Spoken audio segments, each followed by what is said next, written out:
Good afternoon, sir. Good afternoon, sir. Yeah, good afternoon. I joined, sir. You make me as a co-host so that I can check one time the screen sharing.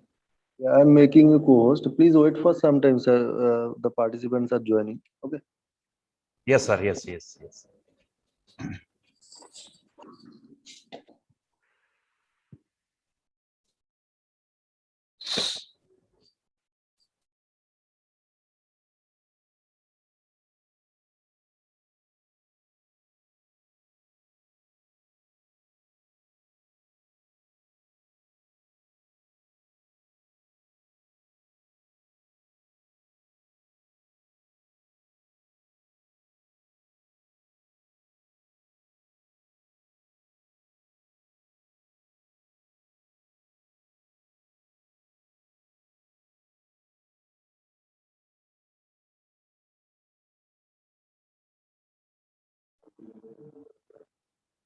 Mohamani sir, you have been made co-host already. Please check. Okay, okay, okay.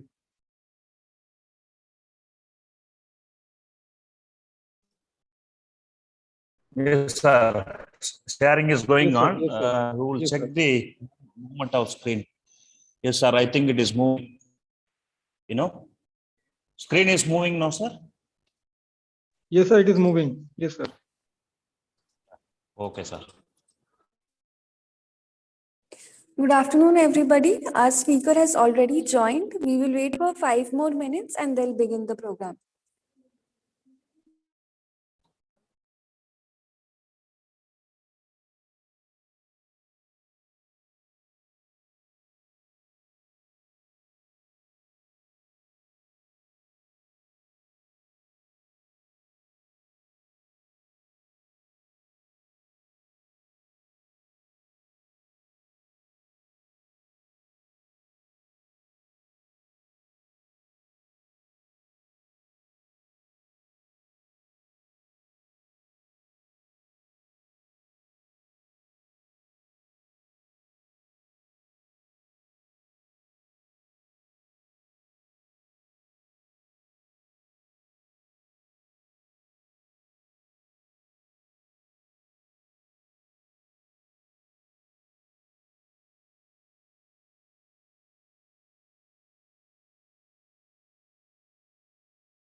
I'll request all the participants that we already sent you the joining link as well as the YouTube live link also. So previously, like previous days, I will request once again all of you to share with your friends or colleagues so that they can join and we can start the program as because our today's speaker also joined.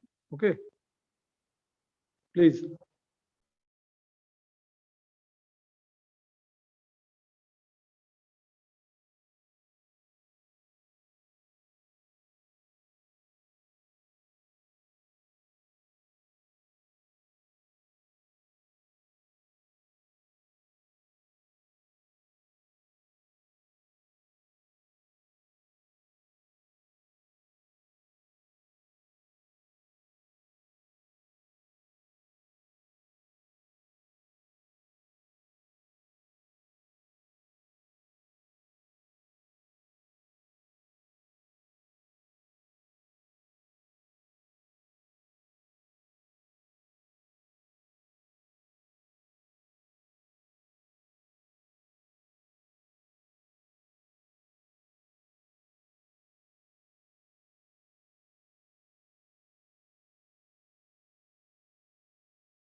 Rajoshi sir, should I begin? Madam, you can start. Mahamoni, sir, we can start. Hello. Yes, sir, we can start now. Okay, sir. Okay, sir. Please, madam. Good afternoon, everybody. On the behalf of Greater Kolkata College of Engineering and Management, I welcome you all to the 9th day of this 2 weeks Entrepreneur Development Program workshop on Innovation and Technology Leading to Entrepreneurship, organized by IIC IQAC and Innovation Cell of the college in association with WeGrow Private Limited. The first session today is on research proposal writing and funding agency by the speaker, Dr. A. Mahamani, who is Dean at Vemu Institute of Technology, Andhra Pradesh. Sir has academic experience of more than 21 years. He has completed 3 sponsored research projects and 10 other sponsored projects, total worth of rupees 1.4 crores. He filed and published 3 patents in Indian Patent Office. He published more than 102 papers in conference proceedings and journals. He received ISTE State Award for Best Mechanical Engineering Teacher and Transformational Award from IUCEE. Sir has delivered more than 45. Sir has delivered keynote lectures of more than 45 institutions. Please welcome, sir. Yeah, thank you very much for your detailed introduction about me. So I hope I'm audible. Can you Yes, sir, confirm? you're audible. Yeah, thank you. So first of all, I thank the management of Greater Kolkata College of Engineering and Management for giving me a good opportunity to share some of my views on the writing research proposal and funding agency. Yeah, so now straight away I will enter into my presentation. So before going to that, for guiding PhD scholars in my institution and other institutions, so I opened a YouTube channel in last year. So there I am discussing. Sir, there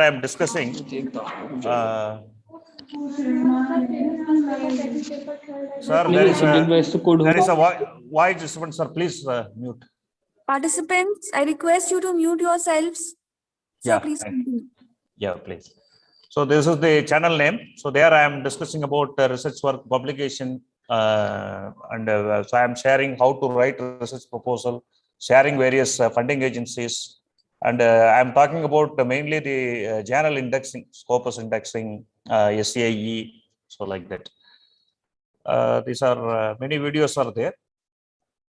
So coming to give a brief about the sponsored project I received. So this is I'm just sharing for motivating you. So totally I have around 10 projects. DST Young Scientist I received 15, completed at 18, 31.46. UGC Research Award. For this award 2016 to 18, I got 2-year salary from UGC. Then another one, I joined with my student and colleague. I applied UGC minor research project because directly principal investigator, it is not eligible for applying UGC minor research projects. I think somebody, they are on mute. हाँ unit wise question बना कर दे दो जैसे हमने भी IT में ही किया है Host, can you meet the somebody they are discussing cross talking here? Yeah. So I applied along with one of my student colleague, lady faculty, and I applied as a co-investigator. So the principal investigator, it is not possible already. 2016-18, I'm with UGC Research Award. Then another big project, DST FIST. So we got granted. So third attempt we received this. 16 applied, 17 applied, and 18 we received. So this is going up to 2023. So meanwhile, I left from that institution. I joined another institution, WeGrow Institute of Technology. So here I created almost the infrastructure, research infrastructure for the PhD students, mainly PhD MTech students. We brought a lot of facilities for doing research. And other grants, some mod drops. So this almost 10 are there in my account. So I started 2009 without PhD. I received this in 2009. Then one seminar grant AICTE, then MOE of Ministry of Forest and Environment. There is a seminar grant I received. And WeGrow My Idea contest. This I was a Innovation Club advisor. So I got this grant for organizing event for my students. Then I received from CSIR. DSC in NIMAT, this is for entrepreneurship development program. So this is relevant to you. And DST SERB, I received one-day seminar in 2016. Then second MODROP I received in 2019. After 10 years, again I received. And AICT, I received a travel grant. And the 10th one, pre-Rana, there is a scheme. So before commencing the project, I shifted the college. Still that I am the coordinator, I principal investigator while applying to that grant. So totally 10 are there, 10 other grants and 4 research grants. So this is my some brief summary. So this is I'm sharing for your motivation. My entire career is with self-financing engineering college. So continuously, if you are keep on knocking the door on funding agency, you can able to get it. So for just motivating for this motivation, I'm sharing this. Coming to the core talk about today's particular session, I'm going to cover the research proposal writing, requirements for funding for applying funded projects, and some of the funding agency list. Then some national, international funding agency list. So this one I can able to share. So I share to our Raju sir. So I hope we will share with participant so that you will get the complete information. Then research funding for women and young researchers. So this is a separate category. It is available. I want to share some of the funding agency. And reviewing the proposal format and sample research proposal. This one I think the time will not allow. Actually, this particular session I will take for 5 hours. 1 way, 5 days program. Each and every day I will discuss. Some of the institution I given like that. Here time slot given to me is 1.5 hours, and moreover I have other work scheduled after 2:30. So I try to cover as maximum as possible. Remaining information I will share. So I will share to your, you will receive by your WhatsApp groups so that you will get the complete knowledge about this particular area. Coming to outline of my presentation, requirement for applying funded projects, how to prepare yourself. I mean, principal investigator, if you want to get the grant, how to prepare yourself. Then structure of the project proposal. So what is the basic structure? So of course, the project structure, it will be varying funding agency to funding agency. Still, we have some common elements. So that elements how to write. And some of the funding agency offering grant for women and young researchers, and eligibility limit and funding limit for the most popular grant. So most popular grant in the sense. So here the participant mainly they are from self-financing engineering college. From self-financing engineering college, if what are the grants you can apply, or which are all the funding agency they are giving more funding to the self-financing college. So of course, government engineering college, they are having many eligibility. Automatically, they will have NARF ranking. Their group is different. So self-financing college, it is not like that. The number of grant eligibility, it will be very, very limited. So we need to compete with the people who are working at the government institutions. Then again, the don'ts. So what not to do. Then what is the right practice? And I want to share some of the popular themes. So to write the proposal. Okay. Now I move to the first point, requirement for applying funded projects. So if you want to apply the funded projects, so what are the requirements, right? So I want to briefly, because of, I have around 15 grants are there in my account. So while writing, I learned many things. While interacting with the funding agency expert, particularly UGC, DST, AICTE, and I also attended 10 years before. I attended many workshops, particularly on research project writing, grant writing. So while interacting with them, so I will get some information I am sharing with you. So here, the requirement for applying funding agency, the institutional capability is the first thing. Institutional capability. And second one, the principal investigator ability. Third one, industry collaboration if need. Some project, they are asking industrial collaboration. For a typical example, if I want to say AMT, DST, AMT, the recent call, 2021, they asked the industry collaboration. Without industry collaboration, we can't apply the project proposal. Coming to the industry here, three components. I'm going to discuss one by one. So first, I start with institutional capability. If you want to get the grant, what is the institutional capability? This is required. So I think you just look at the principle, this requirement. Institutional capability, it is a primary thing while applying the grant. I can say many real-time example. So I'm past 1.5 years, I'm in YouTube channel. Many people I interacted, so around 15,000 people through the channel, and many are constant subscriber, up to 5,000 numbers are there. The query, some people, they are having very good research credential. So one of my subscriber, he asked, he discussed, we made around 20 minutes interaction with him. He is telling that he is having very good credential. He published a few papers in Science Direct elsewhere with good impact factor. And around 10 SCI papers are there in his account.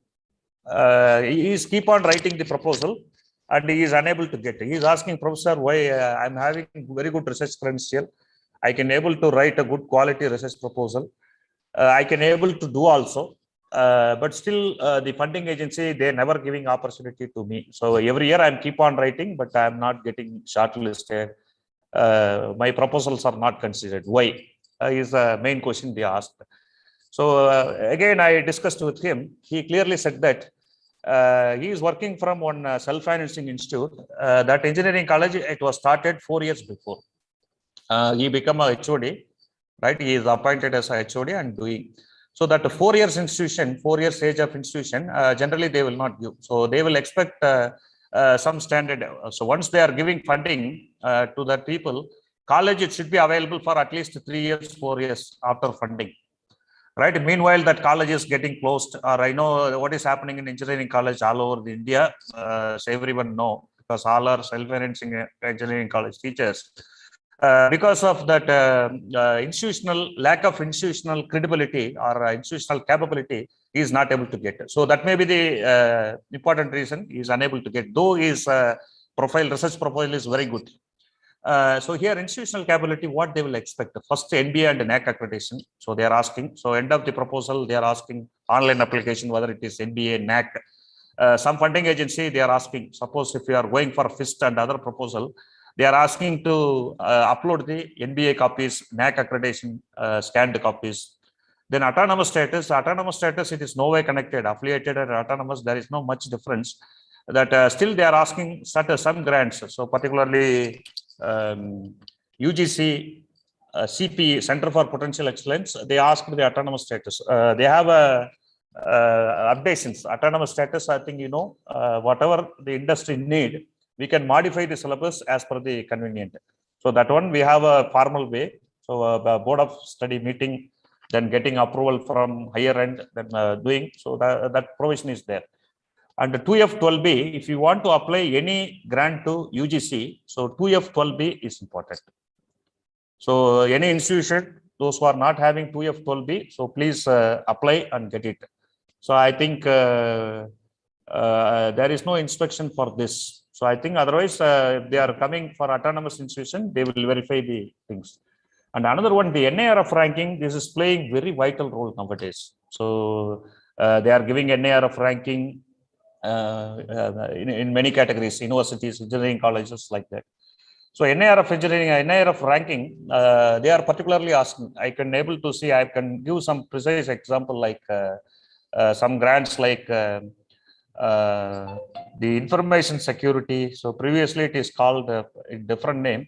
That particular IT grant, they are giving the NARF ranking should be less than 50. So their eligibility criteria itself, they are clearly stating that, right?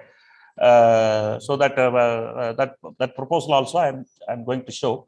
And another one, DSIR zero recognitions. For example, if you want to get a core research grant from DST, DSIR zero recognition is mandatory. So this also we need to apply. that DSIR zero body, they will come and inspect our institution. They will give the recognition.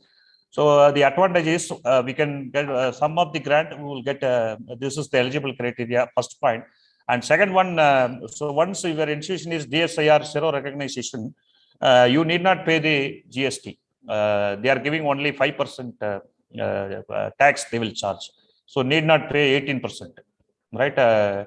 So that provision is there. If you want to buying any research equipments, lab equipments, you have a consideration.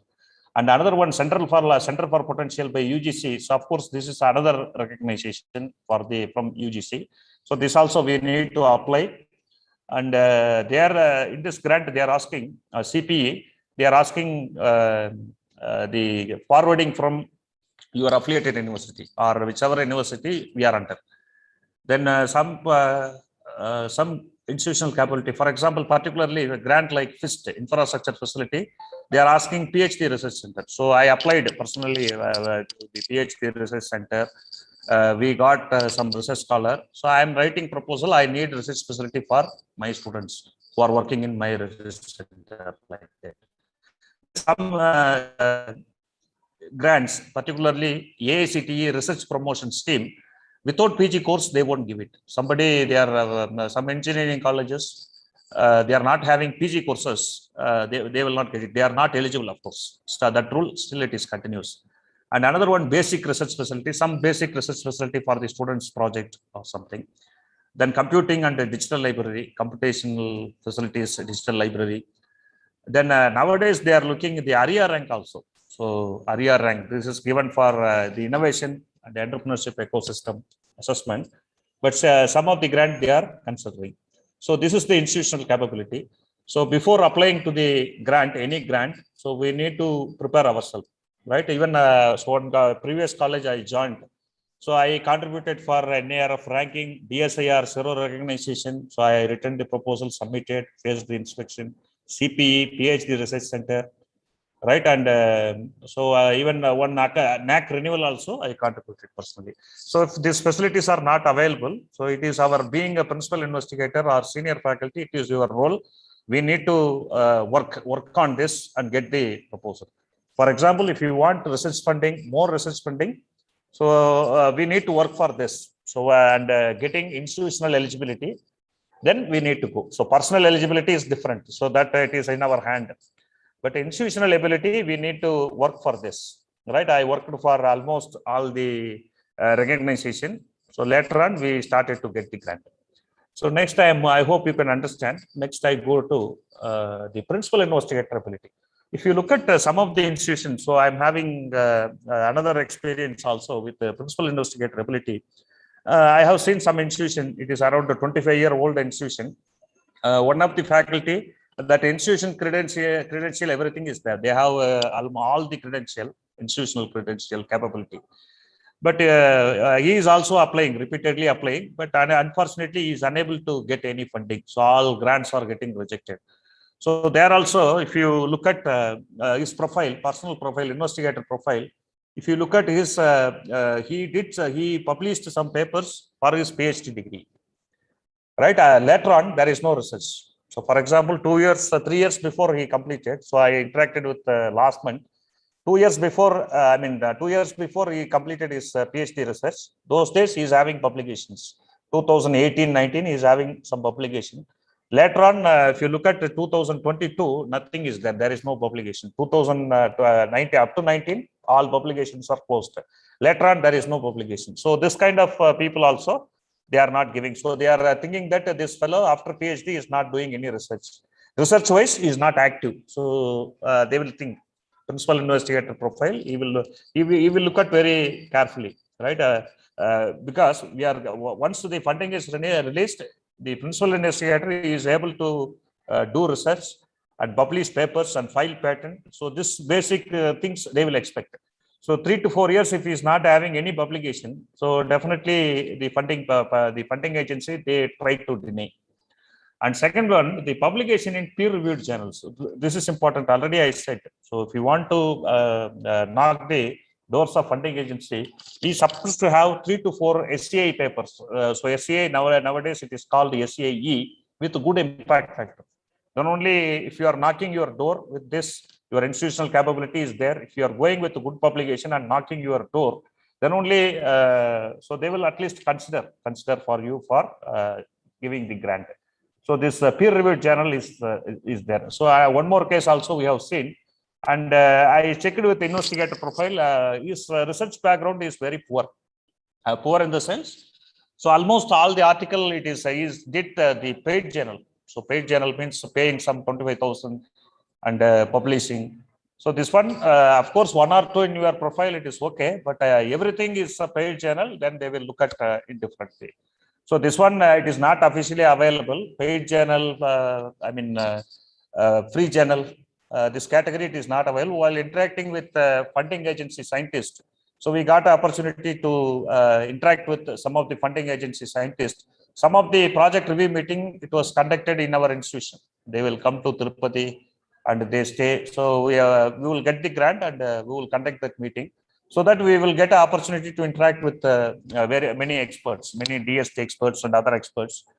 He used to say that he will see that what you are. I will ask a question, sir. What you are expecting from the investigator? So he is asking that background is research proposal, research profile. It should not be with completely paid journals. Some he need to do some free publication also, because the difference between free and paid publication. Paid publication, if any gap, research gap, if it is not properly fulfilled, or lack of research gap also, some papers because of money it is getting published. But SCI or some of the free channel, they will not allow, particularly journal like publisher like Elsewhere, Springer, Taylor and Francis, right, InterScience, IGI Global, many publisher, they are doing free of cost, free publication, but they will expect good quality. So unless otherwise, if they are not meeting the journal standard or quality, it is very difficult to publish the papers. So this is an important aspect. And coming to the patents, so nowadays this also, so past 2-3 years before, patent we don't have much consideration because of that IIC in every institution, IIC and other entrepreneurship for development of entrepreneurial ecosystem, they are expecting patents also. Even giving they are giving much weightage to ARIA ranking also. So because of ARIA ranking, our college it is not having many years. Established in 2008, so we can able to enter into the performer category having some patents, good patents. The next one, principal investigator ability, expertise in handling the project. So before giving to the project, he is expecting good expertise to do that. This is important, of course. That expertise, for example, I'm applying one research proposal to additive manufacturing. Right, they will seek some expertise in my profile. So they will look at certain things. What is his exposure in additive manufacturing? How many papers published? So this kind of expertise they will do. Otherwise, my background is completely. For example, I'm doing some alternate field. Suddenly, if I am applying for additive manufacturing, due to lack of expertise in additive manufacturing, so I may be denied. I may be denied for funding. Now coming to the guidelines, how to prepare yourself. Yourself means principal investigator. How to prepare yourself. So investigator, before applying for grant, so straight away applying for grant, sometimes you will get it, sometimes you may not get it. So what is the real-time practice, what to do? So my suggestion is, before applying for any grant, you please prepare yourself. So prepare yourself in your profile, so everything, and you get the good expertise, good exposure into that particular field, then you can go for apply. That is the right practice. Then only we can get a funding. Otherwise, because of rejection, many people, they will lose their confidence. Okay. Coming to the how to prepare yourself, the first point is doing some basic research in the team of proposal.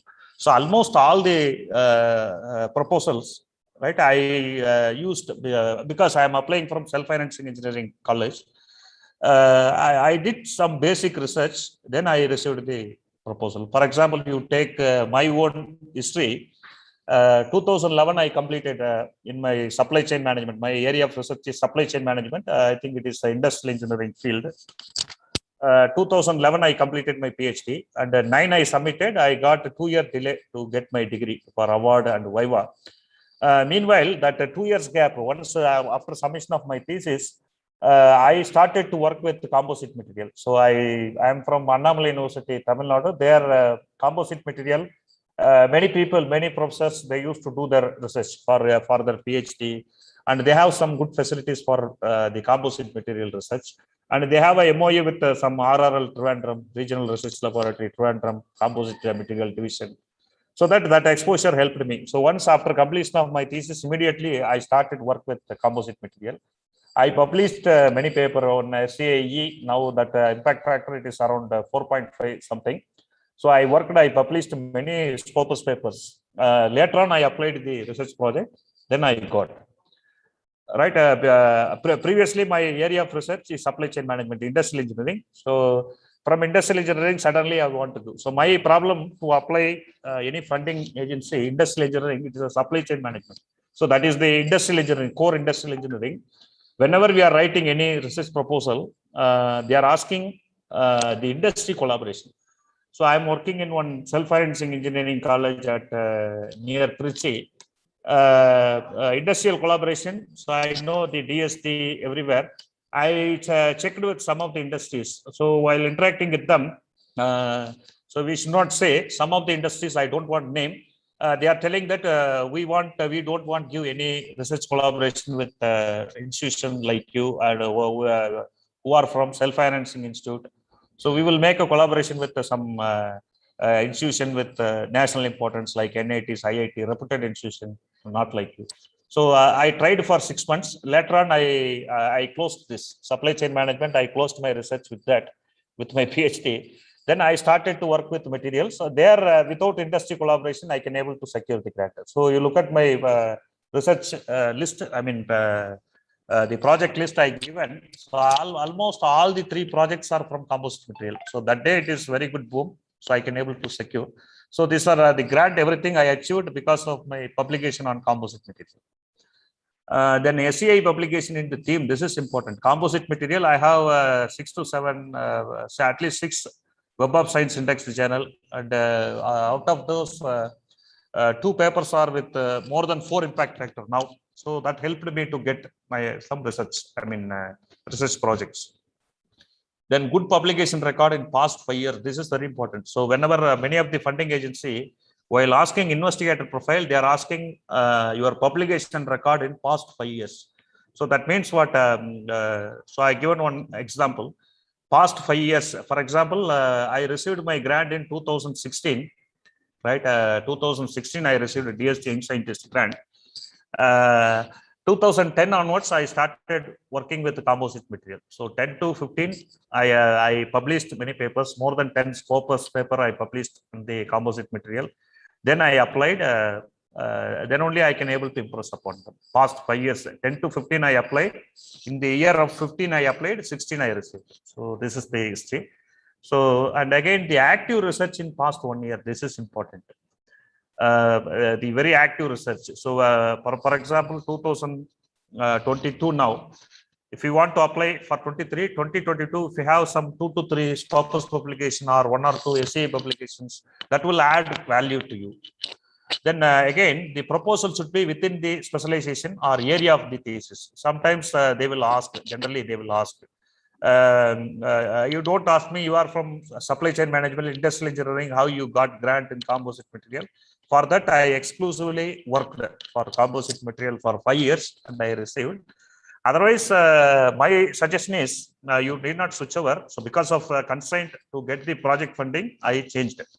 So I'm not expecting all the people to do to follow this like that. So in your area, you look at what is your area of thesis. Area of thesis means you have, that means that thesis, while writing thesis, while doing work for your thesis, so you acquired some skill, some knowledge, some expertise that will help you, and even publications also, right? That will support you. So that if you are after PhD, if you are writing any proposal, so consideration, so you will have more consideration. And another one, the research team formation, this is important. Some of the good grants like a core research grant or many research grant, we need to form the principal investigator team. principal investigator team, and we need to apply. So then only we will get it. So only, for example, DST core research project. So previously it is called extramural research. Now it is called core research grant. The research team capability is important. So we need to join with 2 to 3 people, right? You can select your colleague who is in your specialization, and you form the team. You publish some joint publications, right? So along with that joint application, if you are applying, so that will be considered as very good in the view of funding agency. And another important one, the interdisciplinary team formation and the joint publication. So interdisciplinary formation means, for example, 2018, we thought of applying one research project like big data and supply chain management. So of course, a lack of exposure on supply chain management, I did not receive. Still, you look at my practice, how we are doing. So my area is supply chain management. So one principal co-investigator, another person who is doing research in industrial engineering, I think he is with the Six Sigma area. And we picked one more CSC professor, not CSC, he is from IT. He is having good exposure, 1 or 2 publication in big data. So this is the way we form the interdisciplinary team and work. And similarly, you can think and you form the interdisciplinary team. And if you are applying proposal, so that will be better. Sometimes they are asking interdisciplinary team also. So allowing for example, you take automobile, simply mechanical alone, we can't do anything. Certain thing electronics is required. So when it is called mechanical electronics, it is called mechatronics. Mechatronics people, they are getting good opportunity in automobile sectors. So this interdisciplinary knowledge is more important to achieve the research objective. So next I am moving to industry collaboration. Some of the project they are asking industrial collaboration. So I'm particularly I'm saying about AMT, Advanced Manufacturing Technology, DST. You can check this DST, AMT. You look at the eligibility criteria. They are asking the industry collaboration. So without that we can't do. So this some more important I want to share is with the funding agency. While interacting with that, they are telling that collaborating with industry people is always very good. So you take you visit the industry, you interact with the people, right? You study the problem what they are facing. So in terms of quality, productivity, or safety, so all aspect you study, and you identified a good problem. That problem you solve for the work for the industry like that. So for that, the industry collaborated project they are asking. So particularly, I'm telling one example. Without that, we can't do. So here, how to collaborate? The MOU with industry. I think people who are working for NAC, right, and NBA, the MOU, Memorandum of Understanding with Industry. So they are giving marks also.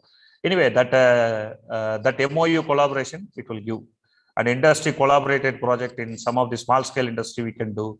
Even we can go for industry collaborated students project. So many collaboration you can make it. So if you are having already collaboration with that industry, that people easily they will come forward because you are with the MOU under that people. They will share their industry problems, right? That industrial based on the industrial problem, we can write a proposal and submit.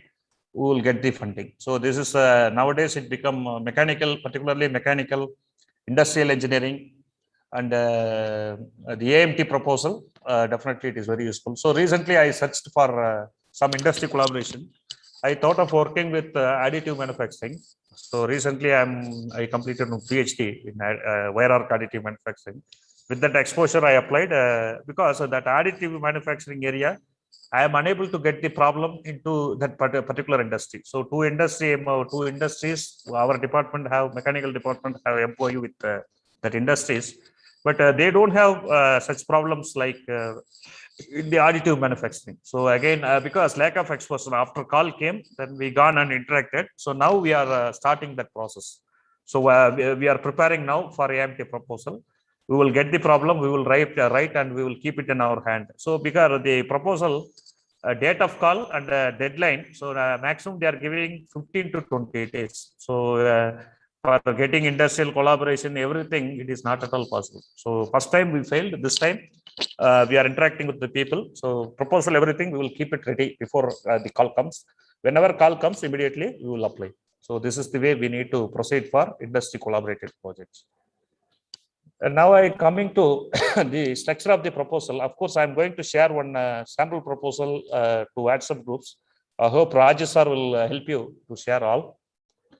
The structure of the proposal, you don't ask which proposal, DST project or which type of project you are having this. So these are all the key elements in the project, irrespective of funding agency. So I applied research funding for many institution, I mean R&D organization like DRDO, DST, UGC, AICTE, then another one MOUF. So different kind of funding I applied. So this is the common thing for almost every project. So one or two headings it may be added, but still these are all the core.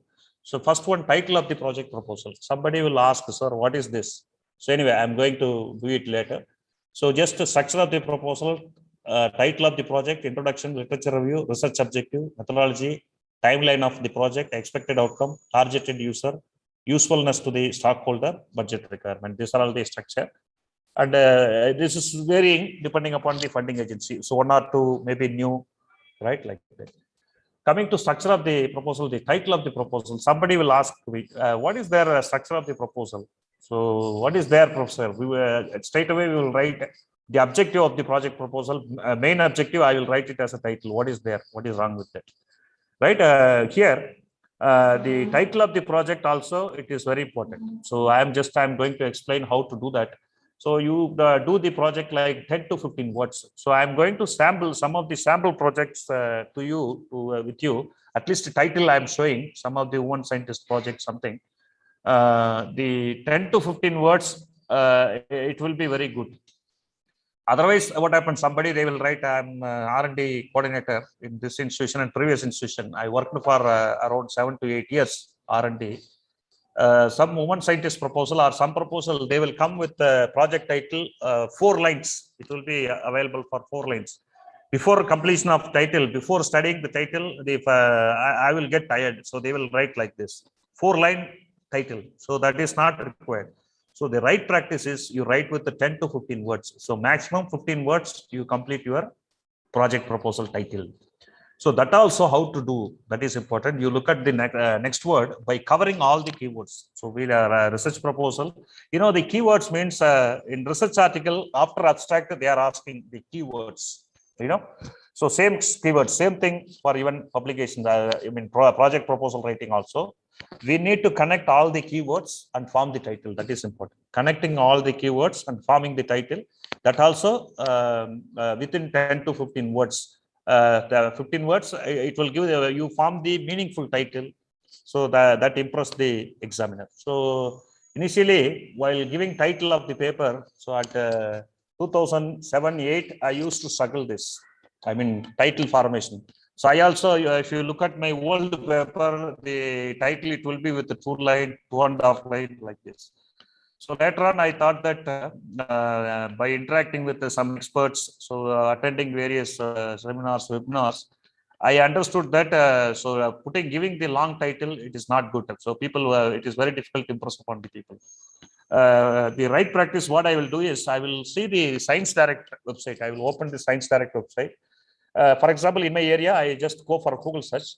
So there, it will come to at least 40 to 50 titles will come. I will go through how they are, how the authors are doing, right? By seeing 10 to 15 titles, which is very relevant to my paper, I will get idea how to write it, how to do the meaningful word, right? How to use that catchy words. So these are all very important to get the citations, to improve your Google Scholar citations. To get 10A factors, right? Some indexing, improving the indexing, everything. This title is very important. They will search with one keyword. Unfortunately, that keyword is not available with your title, then it is very difficult. So, okay. So same thing for project proposal also. Just a research paper publication. I'm just telling as an example to understand. Okay. So coming to introduction. So introduction, always 3 components are very important while writing any introduction. So introducing all the keywords. Already we have a keywords, right? Research article, how you have a keywords. Similarly, research proposal also, we need to form the keywords, right? We need to carefully, all the keywords, we need to arrange sequentially, and we need to explain, introducing one by one. So almost this is like cinema, right? I think almost faculty, the cinema is very popular, particularly in our Indian culture. So any example, if I am telling from cinema, students and faculty or somebody, they will understand very easy. So the writing, introduction, everything, this is like cinema. I think, you see any movies, almost all the language. Look at the director, how he is introducing the character. So hero introduction, it will be one way. First, initially, he will introduce one by one who is hero, so that we will understand he is a hero. And villain always he will appear with a very angry mood and some peculiar behavior. So that is a denotation for villain. So okay, he is a villain. Then comedian introduction, heroine introduction, like that. So they are carefully introducing one by one. Then they will ensure the story flow, right? Flow of story they will do. So first, the introducing character is important. Otherwise, it is very difficult to follow the story. No. So similarly, here also, while writing research proposal, the keywords are your the various character like hero, heroine, villain, comedian, like that. Keywords are like this. That keyword also we need to properly arrange. Then each and every keyword we need to describe it. So what is it? We need to introduce properly. Then if you are writing your proposal, your proposal flow, it will be a continual. So anyone can understand. So it will get very good readability, so that whoever reads, so they will understand the things very easily. Okay. And second one, the research background. What is the background of research? Before going to do any research, first you study the background. So we need to give some research background also. And third one, straight away you go with problem description. So this is very important. And nowadays, for applying patent, everything, they are asking different thing. The problem description is very important. Why you are doing this? What motivated you to do this research write research proposal? So everything we need to start from the proposal. Somebody, what they will do, publication. So particularly, we are seeing some of the foreign reviewer, they will comment.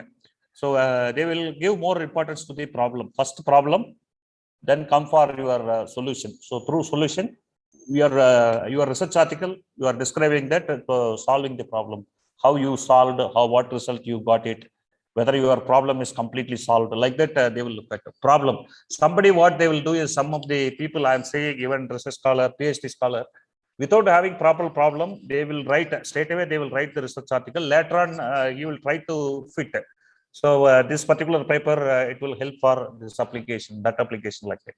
So this is not a right practice, particularly while writing research proposal. So first, we need to very clear about the problem description. From the problem description, we need to proceed. So that is the right practice, right? Problem to solution. So that is important. Straight away going for solution. Then, so within the space, within our write-up, whatever problem comes, so my paper will give solution. This kind of way we should not proceed. That is a wrong practice always. So coming to next component is literature review. The literature review, national status, international status, patent review. These three are important. While writing research article, national status, international status, so we are writing in the literature review. So this one, what will give, what is the outcome of national status? We can aim to know what is the status of India in that particular research. For example, additive manufacturing, if you are doing national level status, so India level, so it will be this much. And again, international status, if you go to some countries like Germany, they are using more additive manufacturing. For example, nanotechnology, nanoparticles, or nanomaterial research. If you look at Japanese people, they are very good. They are producing carbon nanotube. They are producing in bulk quantity, right? So this is the national status and international status. So we need to update. So almost this is like writing literature review. Then coming to patent review. So normally, while writing research paper, they will not expect from the patent, but here they are asking patent. So what is the reason for asking patent review? So without, if you are writing proposal, without patent review, what will happen?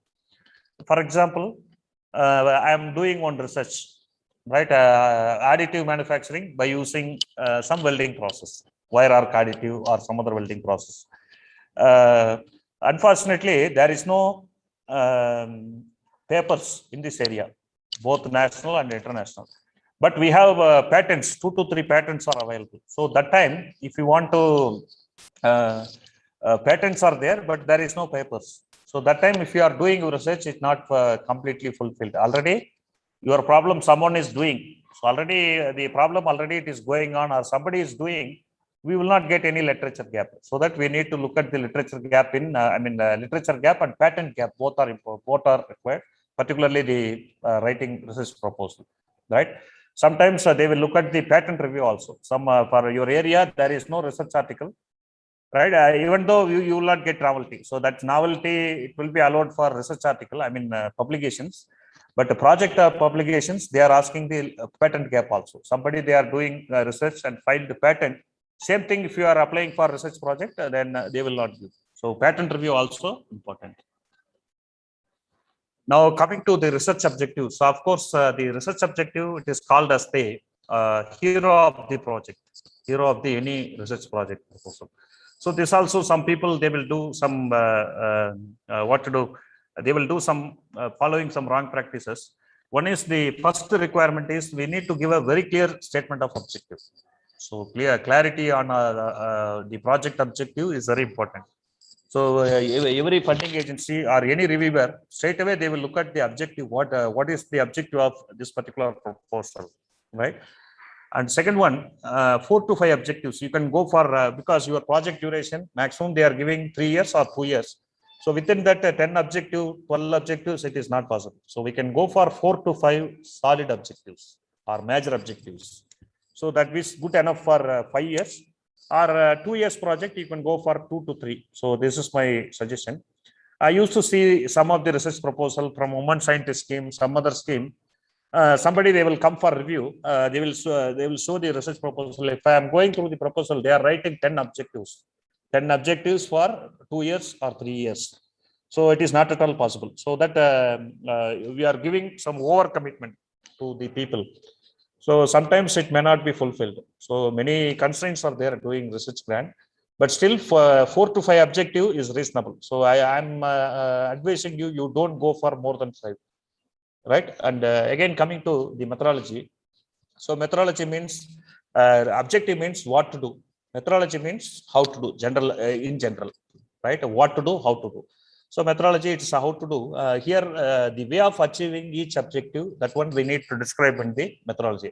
Some people we will confuse. So in introduction, what to write, methodology, what to write. Methodology means how to do, right? The way of achieving each objective. So you have stated 4 to 5 objective. The way of achieving objective 1, 2, 3, 4. So this should be available in the methodology region. And in methodology region, we need to discuss the stages of work, various stages. Stage 1, what you are going to do. Second stage, what you are going to do. Third stage, fourth stage, like this. Then you make a flow chart. I think online proposal, sometimes they are asking the flow chart. So flow chart that gives first 3 months what you are doing, next 3 months what you are doing, quarter per year, 4 quarter.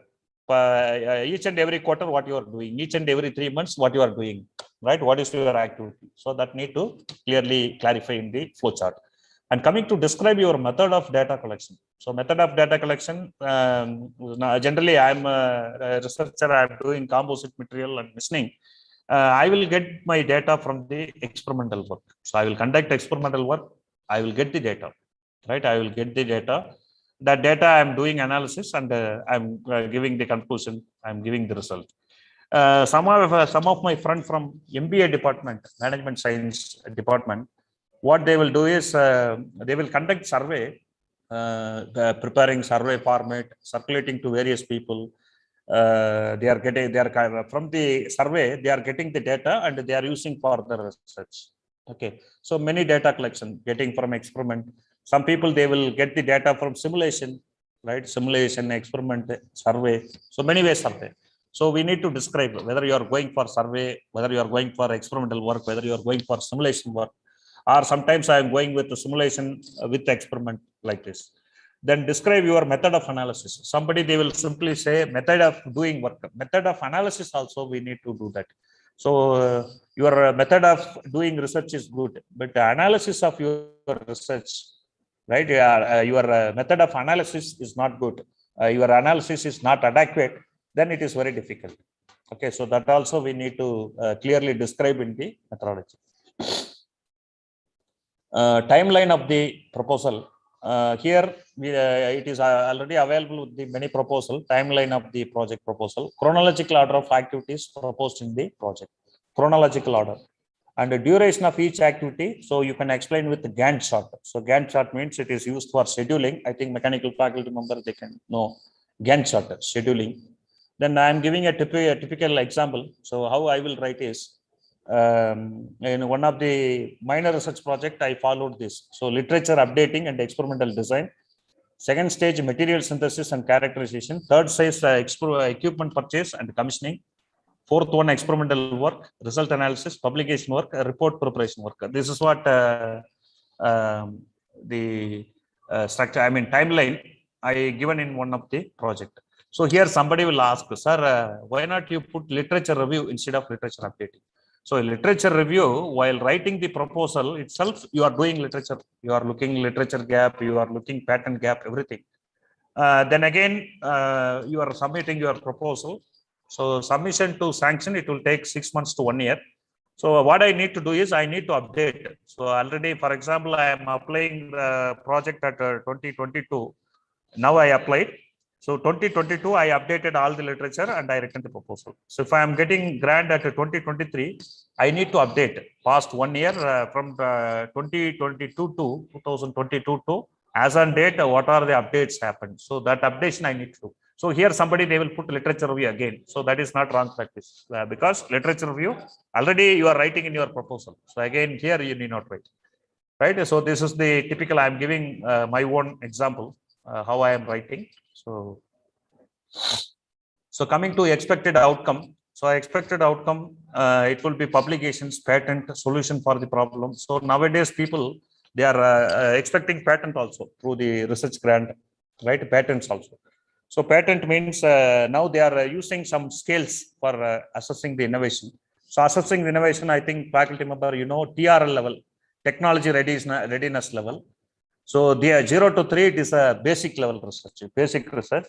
So the applied research, it will start from the 4 to 6. Then high-end researches, it will come at third category. So 7 to 10. So 10 scale measurement, it is available already. TRL, technology readiness level. So that also they are expecting. So technology readiness level, when it is applicable, if, whenever you are writing proposal over TRL 4, then only you can file the patent. Then coming to another expected outcome is solution for the problem. For example, we are doing industrial problem and writing research proposal. At the end of your project, you will get the solution for the industrial problem. And the targeted user, who is the targeted user? So industry, if you are going for industrial problem, industry will be benefited. Or other beneficiary, sometimes it may be society, right? Sometimes maybe society. And the third one, import substitution. Sometimes we will do research for import substitution. Normally the BHL, Trichy or somebody, they used to do the research for import substitution. You know a lot of problem in purchasing materials from foreign countries. So each and every time you have one different rate, the clearance process in India. So getting the raw material or depending raw material from foreign, always it is very difficult. It is there are a lot of ambiguities there. If you are unable to get, because of COVID and other problem, if you are unable to get the raw material in time, then it is very difficult. This time what happened, normally people, they will go for import substitution. Instead of buying for material from some other country, why not we make like this? So this problem, this research also, BHL, Trichy, I used to see this. So Welding Research Institute is there. They used to do. They try to replace the, they try to replace the electrodes, particularly Welding Research Institute. The electrodes are important, very important, buying from foreign countries. So they try to make an alternate for our country itself. So they used to do the research like this. So these are all the targeted user. Coming to the project, already I said stockholders, usefulness to the stockholder, usefulness to the industry, and usefulness to the society. Here there is a spelling mistake. Here it is a society. And another important thing we need to do is the budget requirement. So budget requirement, somebody they will write by their own. For example, they are putting proposal for one lathe machine simply they will write 2 lakhs like this. So finally, if you're originally going for purchase, it will take 3 lakhs. So that difference amount we can't get from funding agency. So whenever we are writing proposal, you get the quotation, and whatever quotation value is available, you can add some inflation rate. 7 to 8% inflation rate is coming. You add inflation rate at the time of purchase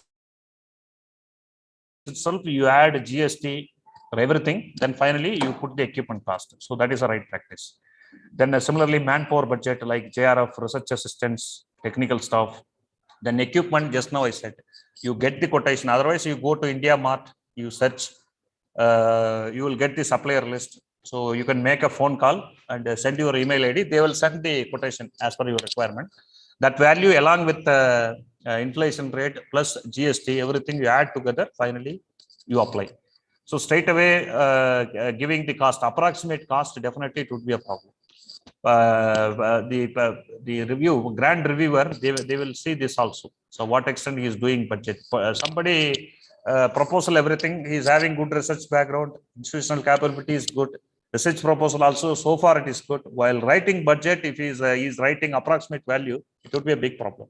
So nowadays we have a site like India Mart, you can get the quotation within 3 hours or 4 hours, right?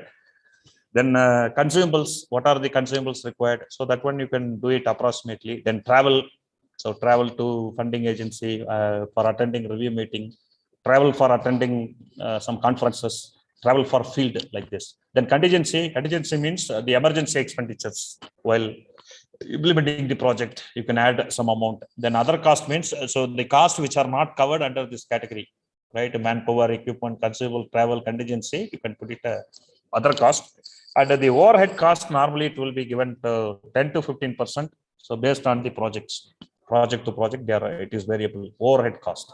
So that will be given by the DST or the funding agency. So that also we need to request. Normally overhead cost for commissioning, for any making any arrangements for commissioning the machine, installing the machines, we can take it. Now I am coming to another important thing while writing proposal, the correlation and the consistency. So normally people, they will do 2 mistakes, correlation, consistency. They will give very long title and try to confuse the reviewer, but we need to give a short title, 10 to 15 words, 10 to 15 words, and we need to connecting all the keywords and write. Then coming to the second mistake is, so research objective, methodology, and expected outcome. So mainly being a R&D dean or coordinator, I used to see this. So what is the correlation and consistency? While seeing the proposal, reading the proposal, we need to ensure this. Otherwise, it is very difficult to understand. For example, I am giving one typical example. Somebody from woman scientist. So why I am always calling woman scientist means that grant is given for the qualification, MTech qualification, MTech, any lady woman faculty member or lady faculty member with MTech qualification, this grant is eligible. So they are, because of lack of experience. Once if they are having PhD, they can write a proposal somewhat good way, because they are writing research article, they are writing PhD thesis, they are preparing many documents. But these people, they have very limited opportunity. So maximum they will do their thesis, that's all. So that they will come up with mistakes. So anyway, we need to admit certain mistake, but we need to explain clearly and correct. So I'm giving typical example how to ensure the correlation and consistency. So I used to see some proposal. I'm just example I'm saying. In objective, they will write that I'm going to cultivate apple. I'm going to make an agricultural production of apple. If you look at the methodology, he will write about methodology. Already I said objective means what to do, methodology means how to do. So methodology, he will write for the method for the cultivating orange, agricultural production of orange. Finally, if you look at the expected outcome, they are telling that my research outcome, it would be banana, like that. Writing objective for mango, methodology for orange, and finally expected outcome they will excuse me. So methodology is orange. Finally, they will like, you look at the lack of consistency. So once you decided the agricultural production of apple, you put the methodology for apple. And finally, your end product should be apple. So this correlation we need to ensure. So normally while writing at beginning, so I also faced this kind of problem. Some of my senior faculty, they gone through and they corrected. Subjective methodology, expected outcome, the now I come to, I think the first proposal, it is over. Now I some of the funding agencies and whatever possible I'm discussing here. Remaining thing I will share the PDF files, right? Like sample proposal, some of the project titles, how they are doing titles, right? I am sharing, so you can. I think the coordinator will share to you. Some of the funding agency, mainly I am looking for private institutions. So government institution or the NITs, IITs, some institution with national importance, their funding scheme proposal is different. But we need to compete with them, right? So I'm just going to discuss some of the funding agency who are giving funding for self-financing institutions. So of course, self-financing means it's not a meaning that they are not giving for government. So self-financing institution, mainly they are giving DST. So I have seen even my project, one DST, two UGC. So mainly from DST. DST and Science and Engineering Research Board. Previously DST and CRB put together, now it is divided. Certain grants, they are dealing with the DST, certain grant they are doing with the SUB. Then third one, UGC research grant. In my project list, you can see I got 2 research grant from UGC, University Grant Commission. They are also giving funding. And the Council of Scientific and Industrial Research, I have seen some institutions, good reputation. In private engineering college, I have seen some of the grant from CSIR. And AICTE, All India Technical Council, AICTE. So AICTE, you have many grants like seminar grant, FDP grant, STTP grant, right? Like Pre-Rana, many schemes are there. But only research scheme with AICTE is RPS, Research Promotion Scheme. Okay. So the AICTE also, they are giving more funding to the institution, research funding. And DRDO, some of the colleges or some of my colleagues working in, classmates, PhD classmates or MTech classmates. Some people, they got grant from DRDO projects. And Ministry of Forest Environment, some of my friend from Civil Engineering Department, one time he got a grant from the Ministry of Forest and Science. MEF, the Ministry of Environment and Forest, I got seminar grant, but research grant, I didn't knock the door. So anyway, we need to go. At the Department of Biotechnology, so I think recently there is a call is going on, Department of Biotechnology. So I have seen some research grant from my pharmacy colleague who are working. So my previous institution, we are working many collaborative projects, engineering college, pharmacy, nursing, medical college, 4 institutions put together. We used to apply the proposal. So I have seen some of my pharmacy college friends, they will get the project from the biotechnology. So list of funding scheme, it will be given to the participants. So I'm giving, so you will get it through WhatsApp group. The first grant I want to talk here is like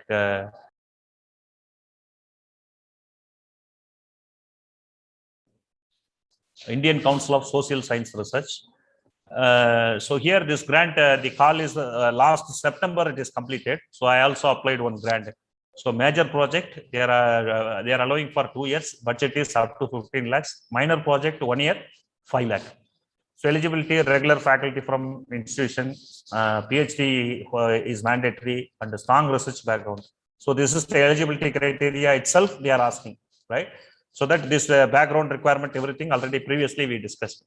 So first area, sociology, social anthropology, political science, right? Many things, education, social linguistics, socio-cultural studies, international law, strategic studies, many things.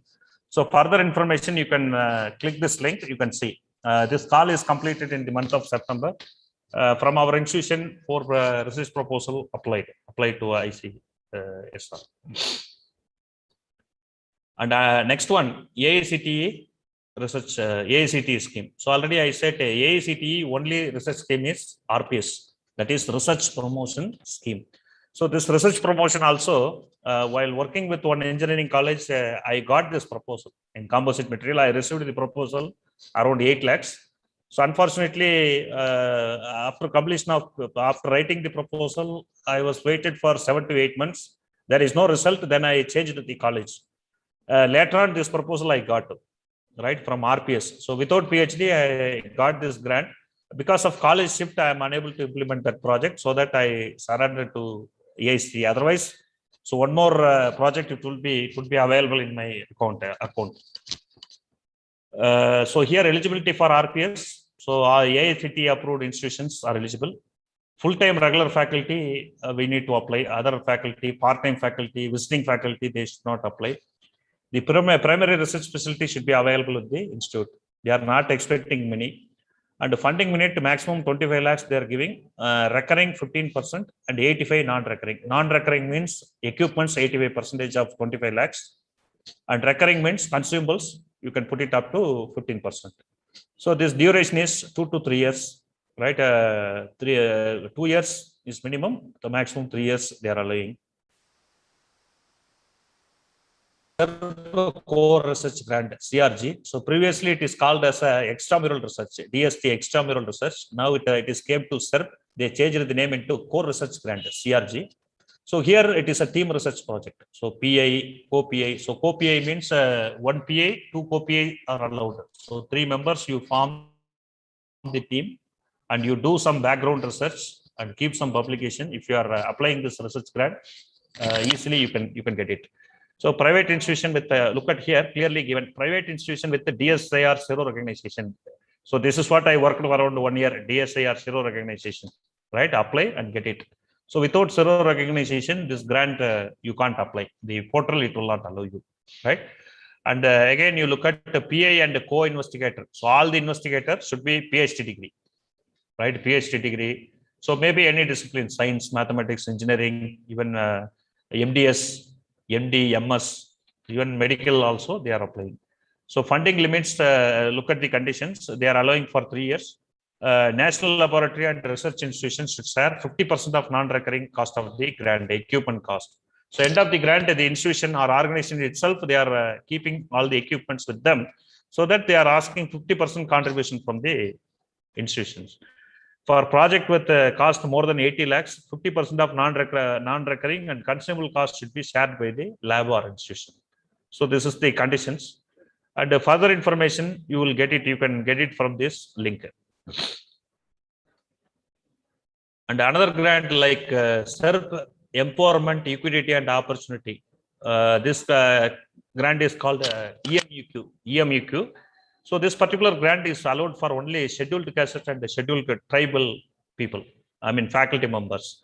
So faculty member from this particular group, you have a special grant. If you are applying this, you will have less competition. If proposal is good, you will get easily you will get the funding. This also the requirement is principal investigator should be Indian faculty, regular Indian citizen, regular faculty, should have PhD. It may be anything. But one important thing, the EMUQ award, they are not allowing co-PI. So only one person can apply for this. So this particular project, you can apply up to 50 lakhs for 3 years. Next, I am coming to the SERP Startup Research Grant. So this grant already I applied in the name of DST Young Scientist Grant. So that DST, they changed it into SERP. So SERP Startup Research, SERP, they changed the name into Startup Research Grant. So this is a grant they given for 2 years. So anything science and engineering, any faculty, any background can apply. PI should be Indian citizen, regular faculty. Here, this grant also, no co-investigator is allowed. Only the investigator has to do. PI should have PhD degree. Without PhD, they won't give.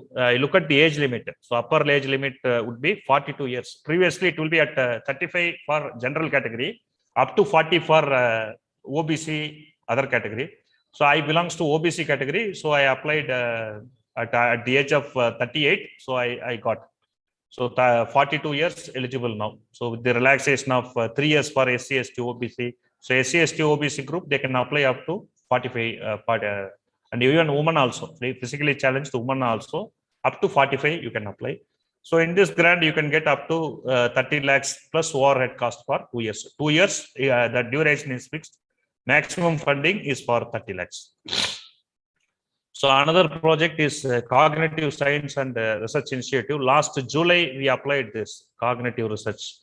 So this particular grant also, one of my colleague from Management Science, he received. And some of my other CSC department friends also received this project in some of the institution at Coimbatore. Right, the cognitive research means, so you have various themes. Right, for example, you can go for a design of better learning tool, education paradigm, then design for better software technology and AI devices. So people, they are working in artificial intelligence. So this could be the very good choice. So cognitive psychology, neuroscience, like this. So here, this particular grant, they are allowing up to 25 lakhs for 3 years, maximum 3 years. So next I am coming to the Women Scientist Grant, DST Women Scientist Grant. So this call, I think they are not released because of COVID. So I think it to be opened with some revision in the format. So Women Scientist Grant. So this is the only research grant you can apply for without PhD degree. But this is exclusively for women empowerment. They are given. The lady faculty member with about 27 years of age, you can apply even without PhD also. Without PhD, you can apply for WSA, Women Scientist Scheme A. So you can apply for both basic and applied science. Then Women Scientist B, we need to add the technology, science and technology intervention component for societal benefit, some society-based project, right? For this, PhD is required. And of course, WSC, this is for giving internship in IPR for staff employment. So IPR, you know, there are because of lack of examiner, lack of the knowledge on IPR. So our patent grant is getting delayed. So that they are giving internship, they are giving training to the woman candidate. I think last May or June, this call came. Even I put a video for that also. So the age limit for woman category, WSA B, 27 years is minimum 27. Less than that, we can't apply. Minimum 27 years is required. Maximum up to 57 years you can apply. So next grant is, so how much the grant they are giving, allowing for fellowships. So if the faculty member from PhD, at a PhD degree, they are giving up to 55,000 per month plus HRA. So funding project, total funding, it will be 30, excluding HRA and overhead, they are paying up to 30 lakhs. So that 30 lakhs including this value, okay, not excluding. Then if anybody is apply with MTech, MPhil, MSc, right, not MSc, MSc again coming here, MTech, MPhil, MPharm, this category, if you are applying, you will get 40,000 per month salary, and the 25 lakh funding they are giving, including this 40K per month. Then third category, if anybody, they are applying with the basic science, PG with the basic science, or BTech, MPBS, in this category, they are allowing fellowship 31,000 per month plus HRA, and the funding limit, it will be 20 lakhs. Right, now I am coming to the don'ts. So funding agency, almost it is over. It is a don'ts. So applying without institute capability. I given an example. Somebody, an institution age is 2 to 3, just the third year is running. Third year is a maximum. The students, I mean, third year level is maximum. Just 3 years old colleges, they won't give. They want they give the grant for well-established institution. So it is their own risk. While interacting with the DST scientists, they clearly say. So simply we are giving for investigator profile, that college is suddenly closed. 4th year or 5th year, so where I can get the grant? So who is answerable? So that they want to give the grants to only reputed institution. That reputation of the institution, it is measured by having the NBA accreditation, NAC accreditation, then ranking, NARF ranking, ARIA ranking, right? and other recognition like FIST, DST, CIRO, DSIR recognition, many things. So don'ts means applying without institute capability. So if some particular project required that, so being an investigator, we need to work on that. I worked for almost all the grants. For DSIR, CIRO, I worked. Getting PhD recognition, I worked. So NAC renewal also I worked. Right, NAC renewal also I worked, and so similarly I worked for many things. Then incomplete proposal. Some people, they will write incomplete proposal, right? Conclusion is missing, or objective is not clearly. Objective, we need to put a bullet point. Somebody objective, they will give it as a paragraph. So it is it's not a good way to impress the grant reviewer. Then applying away from the expectation socialization. For example, you just think, for example, at the 2011, simply I am applying with, without having proper expertise. If I am applying to grant, definitely I will not get it. So lack of expertise, they will reject like lack of expertise on the principal investigator. Then research background is only from paid channel. So this is now, you don't ask where it is available, which funding agency they are asking like that. You don't ask like this. This information I got while interacting with the experts, DST experts. So already I said, so 2 to 3 research grant meeting it conducted in our institution. So we got an opportunity to interact with many people. So during this hospitality, so during this interaction, during this travel, so for hotel booking and other thing, we used to interact. So while interacting with them, they will simply say, you go for some reputed journals. Reputed in the sense means free journal, good impact factor, SEAE indexing or Scopus indexing, like that. So completely paid journal means they are not considering. So this one of the thing, it is given, it informed by the some grant DST experts, right? You don't ask which project proposal they are putting guidelines like that, paid journal like this, right? Then budgeting without quotation. So this is what I said. One of my colleague, they really struggled in budget. For example, on model of project they applied, the original cost is 30 lakhs, but model of eligibility is 20 lakhs. So instead of 30 lakhs, you just putting 20 lakhs. Finally, while going for funding, purchasing the equipment, they got 30 lakhs and a few more costs also added. So the management, they denied where they will do. So finally, discussing with them, they given the amount and we purchased. So we need to strictly go as per the quotation. So then only we can impress the point. Then quick preparation of proposal. Somebody, I used to see some of my colleagues, they used to prepare proposal within overnight. So already I said, while writing proposal, many things, we need to form the team, right? Carefully, we need to get the update as on date, the publication update, update from the patents in your area of team. Then you need to get the quotations. For example, if you are asking for quotation 5 to 6 companies, even it will take 3 to 4 days for getting replying from the company. In this case, if you are writing one proposal to overnight within the night, then definitely anyway you will do it, but it will have a lot of mistakes like lack of consistency, poor budgeting, and the missing clarity in objectives. So this may be the problem. Then again, adding furniture, computer, printer, stationery facilities. So this one, college management, they need to provide. You don't ask in budget like furniture, computer, printer. Some grants, infrastructure grant, they are allowing this, but research grant, they are not encouraging this. So if you are adding computer, printer, everything, so that means that will be the grant for rejecting. I am not saying grant, so that a principal investigator not having sufficient knowledge on grant writing like this. So of course, infrastructure grant, we can add this, nothing wrong. Then right practice, form a research team, 1 PI, 2 co-PI, and form the team, and you work as a group, so that the number of publication will be more. Then easily we can impress upon the grant reviewer. Then creating expertise is important for doing research, everything. So we need to create some expertise, knowledge, right? And getting some basic, for example, for applying our DST project, some micro harness, it is around 4 to 5 lakhs. So management, they given 1 lakh R&D budget, and the equipment budget, they given 1 lakh.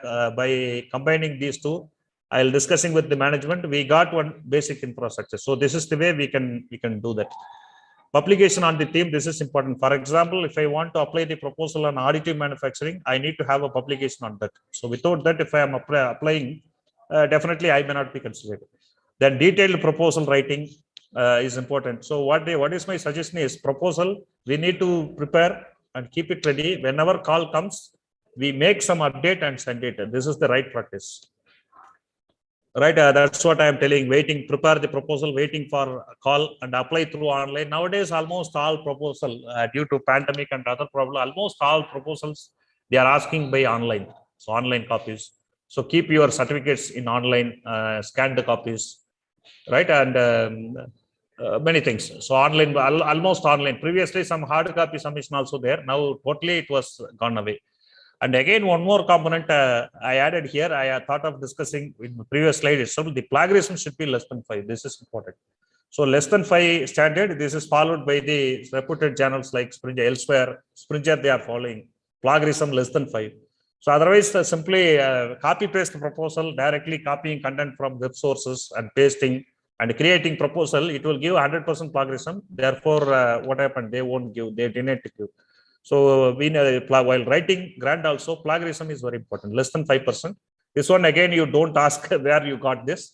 So while interacting with the people, they share this. So you keep it 5. That means they are asking you to write with your own sentence, not copying from other.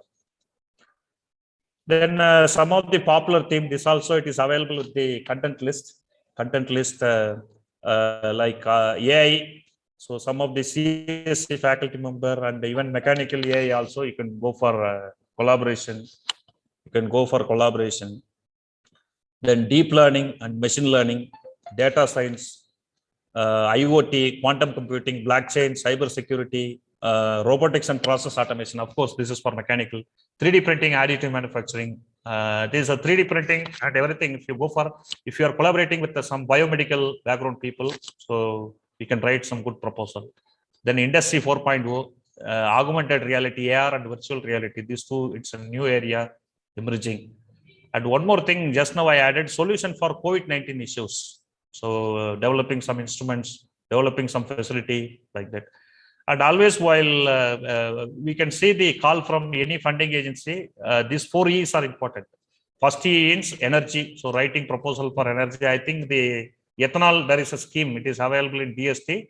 That call is there throughout the year. Then environment. So any grant, any proposal to reduce the environmental effect. Then another proposal to solve the employment issues. Then economy. So these 4 E's are very, very, very important. We can write the proposal, important area and interesting area to write the project proposal. Here, this is the online link for applying Women Scientist Scheme. I think, yeah, I will finish it another 5 minutes. Then Women Scientist Scheme for here we need to apply new registration. You click, then we can apply. I think that this DST Women Scientist call. That link is not active now. I think they are changing the format. Shortly, we will see. Meanwhile, we need to prepare our proposal, keep it ready for upload. And coming to this Women Scientist grant, these are all the, I think they are not asking all. This is for all grants. So some of the grants we need to upload, like biodata of mentor, financial details, everything. This is Women Scientist call. This call already I said 11th batch they called in last year, right? This is WAC. So some people, you are a student or somebody not settled in any job due to various reasons. If they are asked them to apply WAC, they will give 1 year internship for patent writing, so that they become a good patent writer. Through that they will earn money. So that is the idea of the project. Then DST sub grant, this is the link. This is for startup research grant. Previously, it is called Young Scientist grant. And some of the student scheme, it is available. Institution of Engineers, it is available. Some student scheme, they are allowing. And the Tamil Nadu States Council for Higher Education, I think the people from Tamil Nadu, you can apply. 2019-20, 2021 data I don't have. They given 722 students project. right? They are giving huge fund. Each and every colleges, 1 or 2, they are giving. So if you are applying at least 10, you can get it 1 or 2. So you can claim that student research, students funding also. And this is the another grant for PRISM, Promotion, Innovation in Individual Startup MSME. So the any project potential, any research project, product-based project, right? Product development or anything, they are giving grant in three cases: proof of concept, prototype, model. They are giving up to 2 lakhs. And the second category, fabrication of models, and further they are giving up to 20 lakhs. Then third one, enterprise incubation, they are giving up to 50 lakh. They are giving this MSME. And one more interesting thing note is, even student can also this, faculty can apply. Even anyone from who are not belongs to any academic institution or research lab, anyone can apply for this particular grant. So this grant, I think last year they given Tide 2.0, startup and individual using ICT in healthcare support. So people, they applied on the COVID-19 issues. They are written a proposal. This also they are giving up to 7 lakhs. Entrepreneurship in resident up to 4 lakhs. Then opportunity to assess seed fund, 40 lakhs for post completion they are giving. But this call is not open now. But anyway, if you are just understanding what are all the calls are available, while next time coming, you can upload, apply. So this call May 2021, it is closed. So we are waiting for 2022 also. Call open for CSR initiative, COVID-19 technology deployment. So that's what in theme I given, COVID-19 solution for COVID-19. So if you have any innovative idea, if low budget, it is okay, which requires 4 lakhs, 5 lakhs. If you are applying to this funding agency, so we can get it. And another one, the financial assistance for grant of patent registration. So if anyone got the grant, the Indian patent, you can reimburse up to, I think many of you, know, so up to 1 lakh you can get it. So after grant, they are paying reimbursement of 1 lakh. Then foreign patent, 5 lakh. Then trademark, 10,000. Then GA registration, 2 lakh they are giving. So mainly the Indian patent, you can reimburse up to 1 lakh, right? After grant, you can do in publication stage, after examination, we can't get it. Once project granted, then we can approach the concerned MSME available in your state or in your region. So you can approach, you can apply, we can get it reimbursement. So this is one of the MSME scheme. And the financial assistance, somebody I also working in Innovation Club. So around 8 to 9 projects got selected for state level competition in Andhra Pradesh. Even you can get the financial assistance or financial support or technical support for students also. For example, my students, idea is good. If you want to write a patent, the patent attorney or the patent solution people, that means that the agency, they are asking 40,000 rupees minimum. So that 40,000 students cannot bear. So that if you are approaching these agencies like Technology Development Board, National Research, NRDC, then venture capitalist, and that site, the website information also I given. So that if you are approaching them, either they can support how to write the patent, right? Patent crafting or patent writing, they will support, and we can apply. And another one, the Kapila scheme, recently it is announced. So this is for academic people, those who are working in engineering college. First, we need to register your institution into Kalam. Kalam means, Kapila scheme, Kalam program for IP literacy and awareness. Each and every patent, they are giving 5,600, they are charging. So request for examination, 4,000 they are giving. Fund for patent application fee, they are giving. So 5,600 financial support they are giving. So every institution, they are allowing up to 56,000, 10 patents they are applying. Okay. So this is called the Kapila scheme. That poster is available here. So you can see, you can take screenshot. Otherwise, I will share the PPT. You can keep it.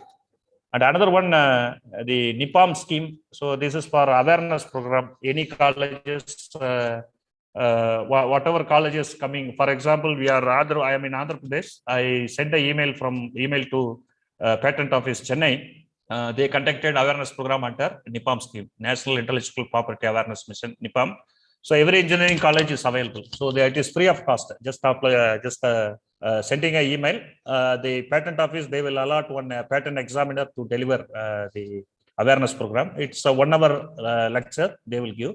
So this is very good activity for in terms of IIC, or if you want to create a record for what is called ARIA.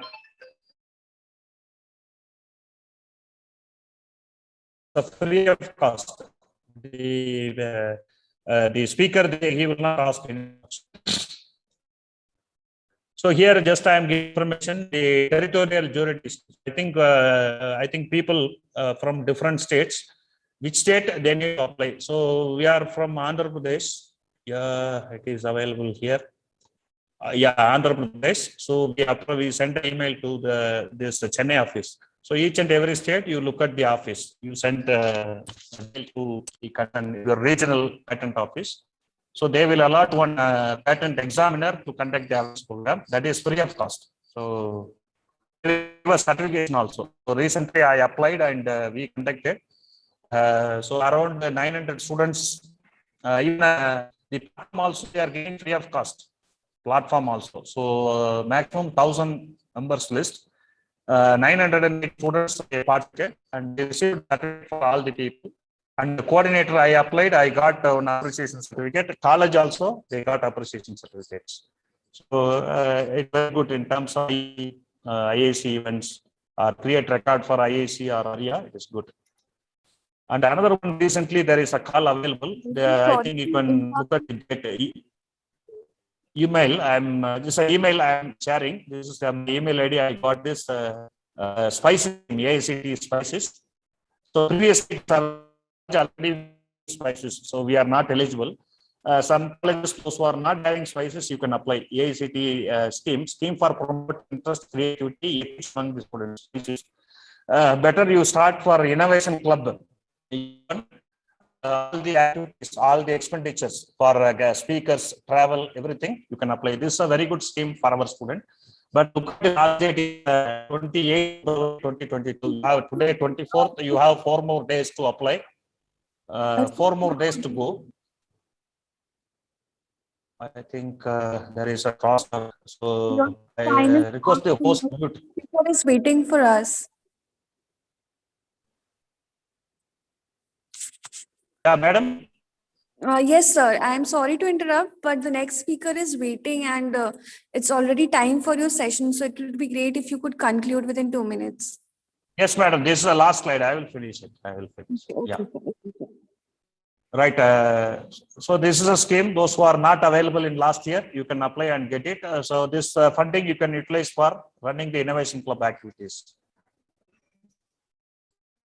So other scheme to check, particularly for entrepreneurship area. So just I am sharing the PowerPoint slide. You can go through. So many entrepreneurship schemes are there. So already I said this is complete. So thank you very much for your patience, patient listening. So I'm expecting questions for audience.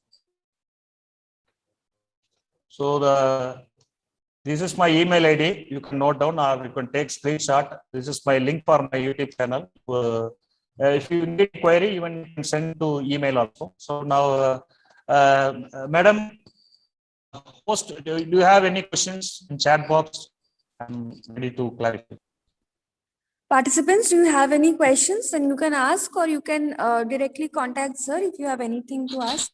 Thank you so much for your kind words, sir. It was a very well presented and detailed presentation. Thank you, sir. I would like the host to share the digital memento.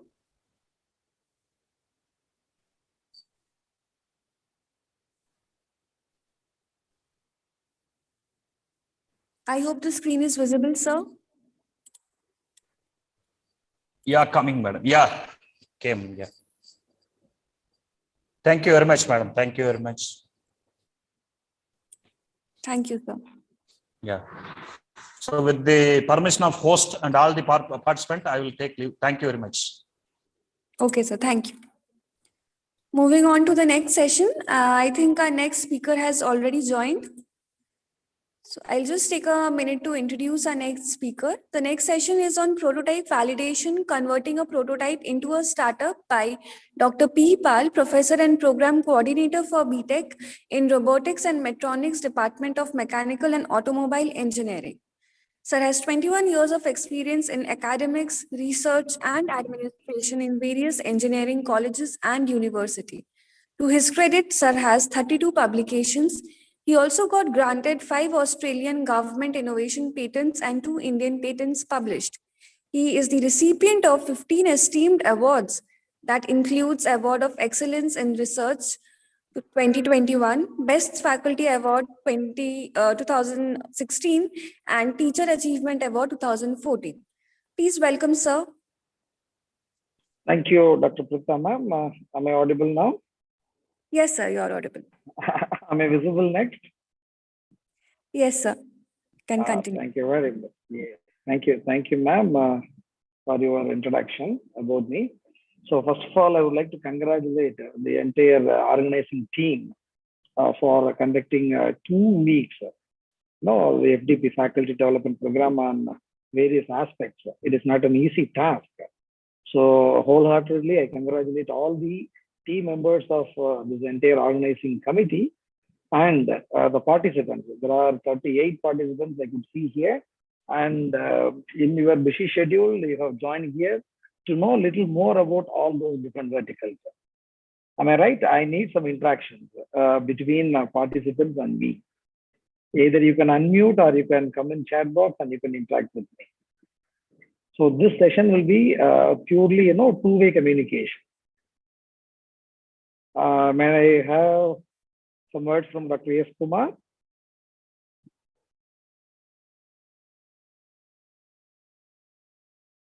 Dr. S. Kumar, are you in line?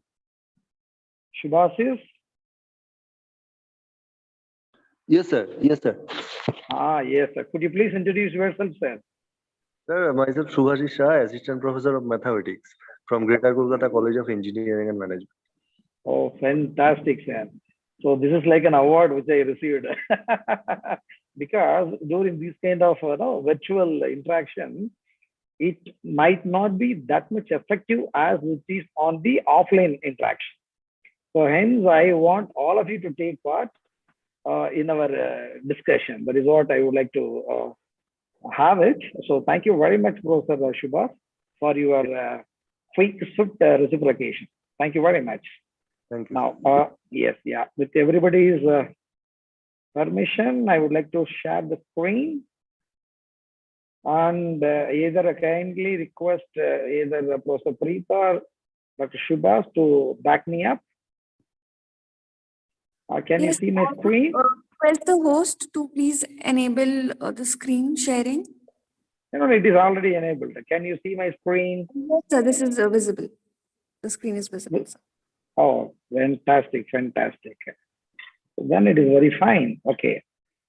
So this is a 2 weeks workshop on innovation and technology leading to entrepreneurship. So that is a very catchy word, entrepreneurship. E for engineering, E for entrepreneurship, E for everything. That is what I will declare. And it is organized by IIC and the Internal Quality Assurance Cell and the Innovation Cell of GKCEM. So thank you very much. So here I would like to take this entire session as an interactive session, right? So shall we take it forward? Can anyone please respond? Yes, sir. Dr. Naresh, Dr. Naresh, Mr. Prashant Kalam, Rajshri, Vishwardhan, Jay Shankar, James Shankar, can you please? Madam, did you lock everybody's microphone? Dr. Preeta ma'am? Participants can unmute themselves and interact with the speaker. Yes. Otherwise, there is no point in talking to, the screen alone. It won't be effective then. At least you can come up in chat box and you can say hello to me. It's a part of the gesture you are showing to the. Please contribute and make it an interactive session. Anyone? Yes. Oh, thank you. Thank you very much. I'm getting responses. Yes. Bhati Manasa and the casual crowd. Then only three numbers. I'm really wondering. There are 39 numbers. I got only 5 responses because I want to know about my audience before I deliver my content. That's very important. And Rekha Sharma, thank you, ma'am. Very good afternoon. Yes. Kawaljit Kaur, very good afternoon. I need everyone actually. See, when I say good morning or good afternoon in the forum, in offline, everybody you used to respond. I want to know how many of you are active. That is how I will, make my sessions very interesting and interactive. Really, you will feel the difference at the end of the session, how interesting it is. Can I get some more response in chat box saying good afternoon? Anyone? Shabosit, yes. Very good afternoon, sir. Other than these 5 numbers, I need some responses.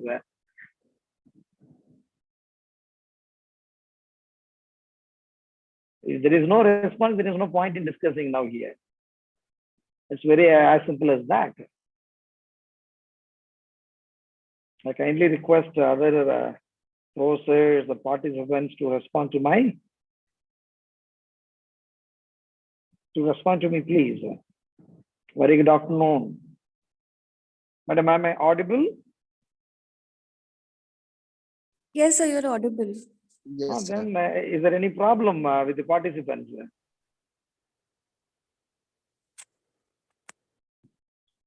I don't understand. If it is audible, they are supposed to respond. That is the one way of gesture you have to show to the other teachers. When some teachers say good afternoon, when some teacher greets, others also have to greet. Then I understand that yes, I am with my audience. Yes, there are people to listen to me. Yes, it is worthwhile talking to them. Likewise, I understand. If I'm not getting any response, it is very, simply talking to only on my screen, to my camera.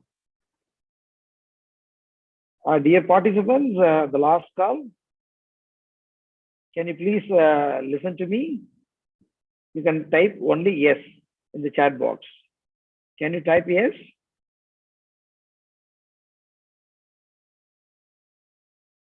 Yes, 1 yes I got, 2 yes I got, only 2, 3. Yes, only 3 yes. Like my name is Triple P, hence I got only 3 yes. 4 yes, 5 yes, 6 yes, 7 yes. Vanita G process, 8 yes, yes. At least 2 digit I need. 25%. At least. Lalita ma'am, yes. Thank you, ma'am. One more. I will wait for one more respond. You have to just type yes in the chat box. Just type yes. Then I understand that yes, you are listening to me.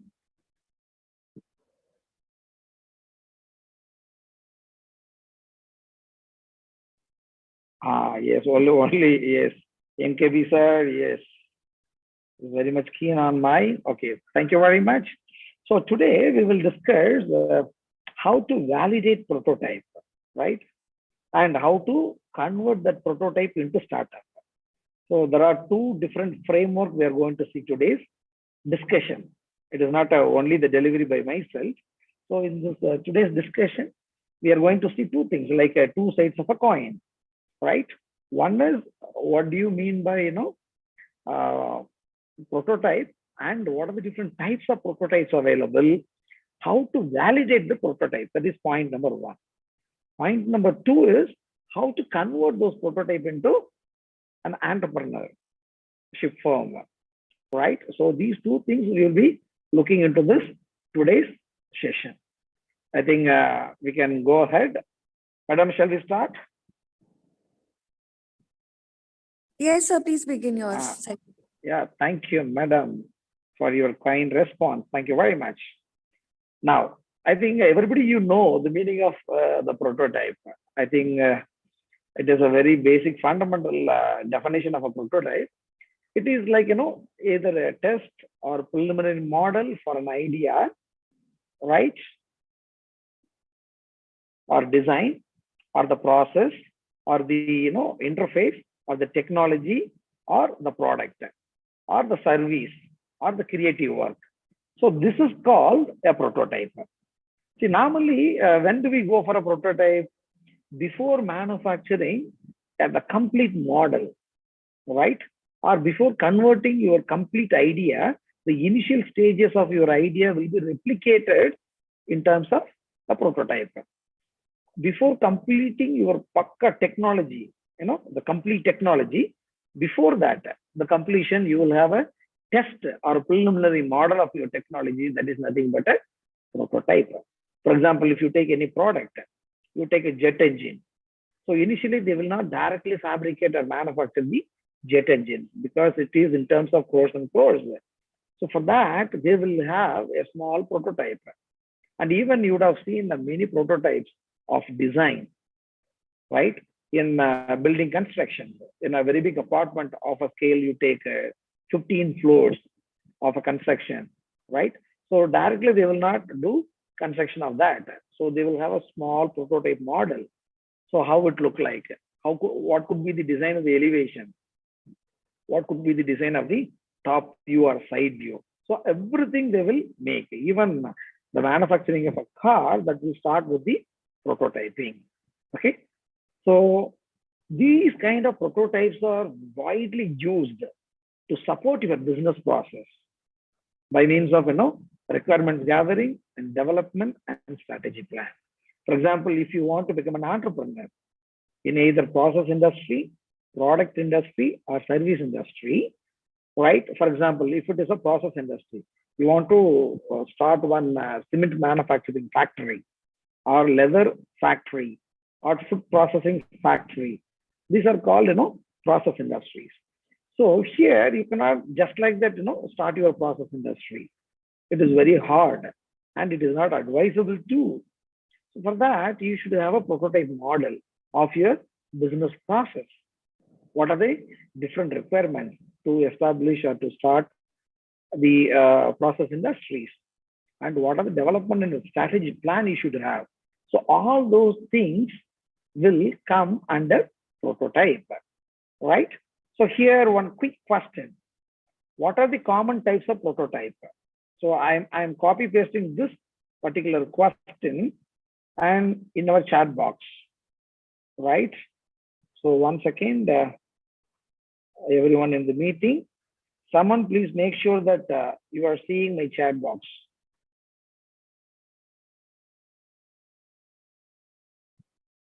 Can you please see anything in chat box? Yes, sir, there is a question for you. No, that we will take, yes, that we will take definitely, madam, without any missing the data. We will take the question actually. So I have pasted something in the chat box. Can you see that? No, sir, nothing there in the chat box. One second, madam. That is what I need your, yes. Can you see now? Yes, sir. Yes. What are the common types of prototype? Please go to www.menti.com. Can please do that, my dear friends?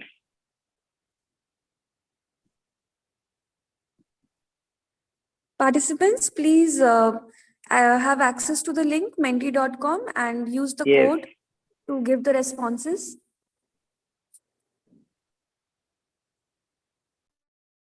I want to see How many people, are responding? Please go to menti.com. I will wait for a few seconds. And you type these code 32637886. You will get a question that what are the common types of prototype?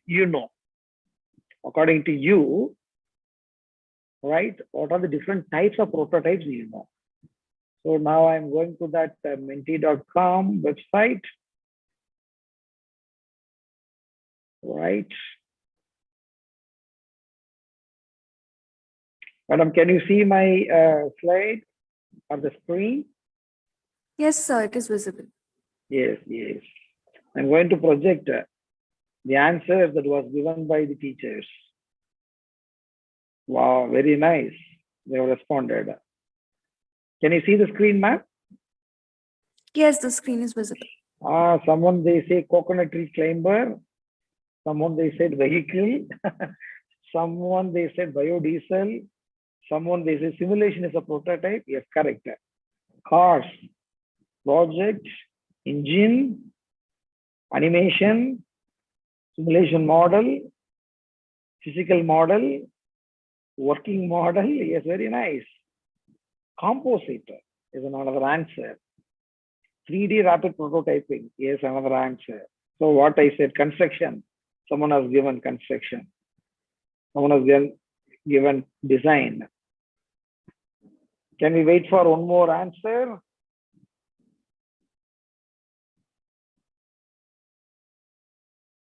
Please, someone please give me some more answers.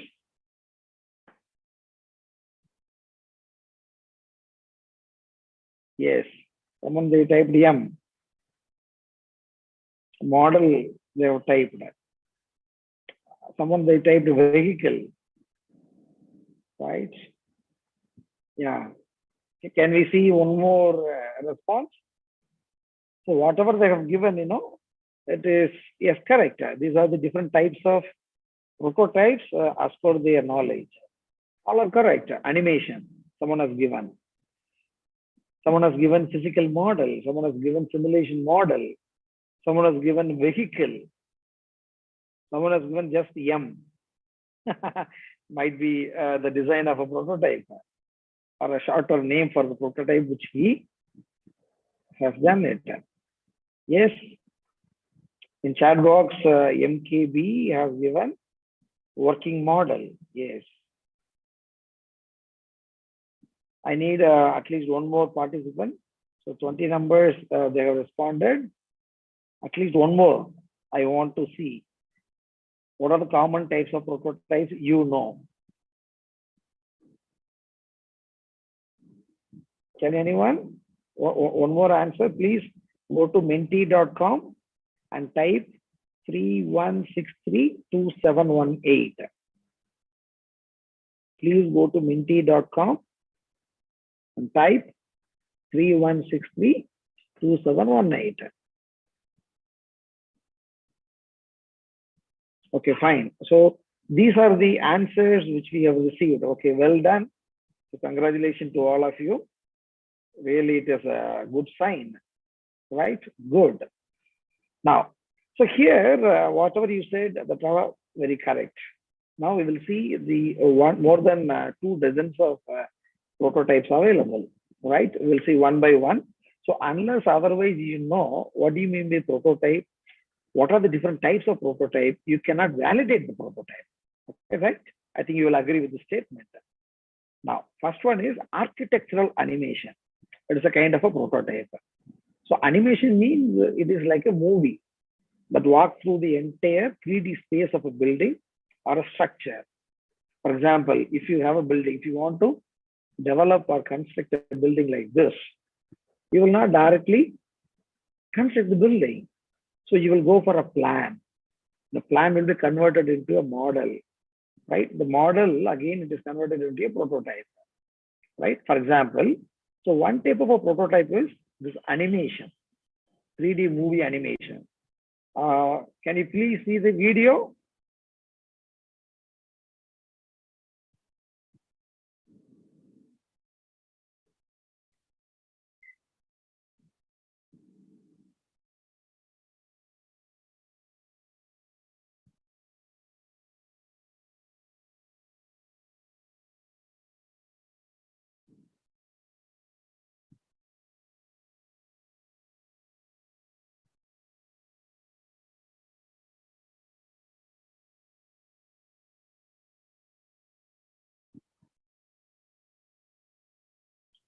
So this is one type of, the prototype model, which we know, everyone knows that. Okay. So this is nothing but architectural animation as a prototype. Okay. So the second type of prototype is a concept art. You may have something in your mind that will reflect as a end product. So whatever you have in your mind, you will bring it in the form of an art. All right. So by means of illustrations. For example, you take, if you want to develop a video game, it is a Herculean task. If you want to make a cartoon movie or animation movie, right, you will be having a concept art like this, right? So how the entire story look like, so the entire background, how it's supposed to be, and what are the characters, and how those the animation has to be taken care. So these are called a prototype. For example, the last picture, what you see in the right bottom. So here, before making one statue or the building of a huge, the length or the height, we call it as, for 50 floor or 60 floor of a building. So they will make a concept art, how it look like in all directions, right? So this is called concept art prototype. And third one is a demo. So whenever we visit any exhibitions, they will do the demo of something, some demo of a model, demo of the process, demo of the, the assembly, everything they will do demonstration. So this is another kind of a prototype. And fourth one, evolutionary prototype. So here, it will be representing the future version of the something.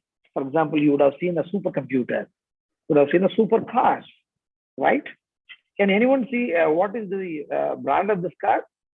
The supercar, or we call it as a concept car.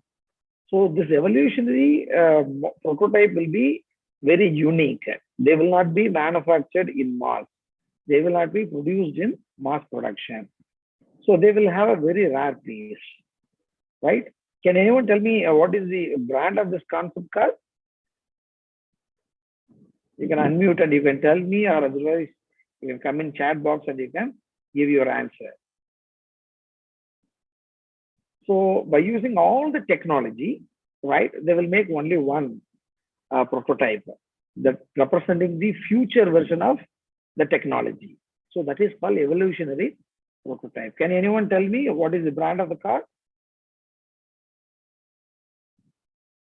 Any guess? First of all, I have very big doubt. Am I audible? Madam? Yes, sir, you Am I are audible? absolutely audible. I would please want the participants to respond to sir. Participants, please respond. Someone, he said yes. Vijaya, yes. Vijay. Yes, sir, you are audible. Yes. Thank you for your response. I asked one small, fundamental question from the picture. Can you please figure it out? What is the name of the car? Or rather, what is the brand of the car? What do you see in the car? It is not Tesla. So really, I appreciate Mr. Vijay, because he has responded to me.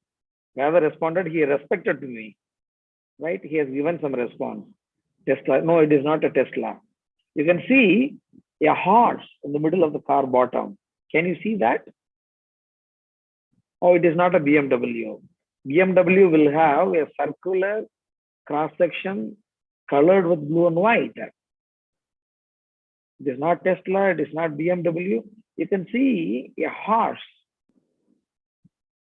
and it is very famous high-speed car. This is called Ferrari, right? It is a brand of a Ferrari. So the Ferrari company, they have made a future car by including, all future version of the technology. Can you see what is the name of this brand? Can anyone? Can anyone please? What is the name of the brand?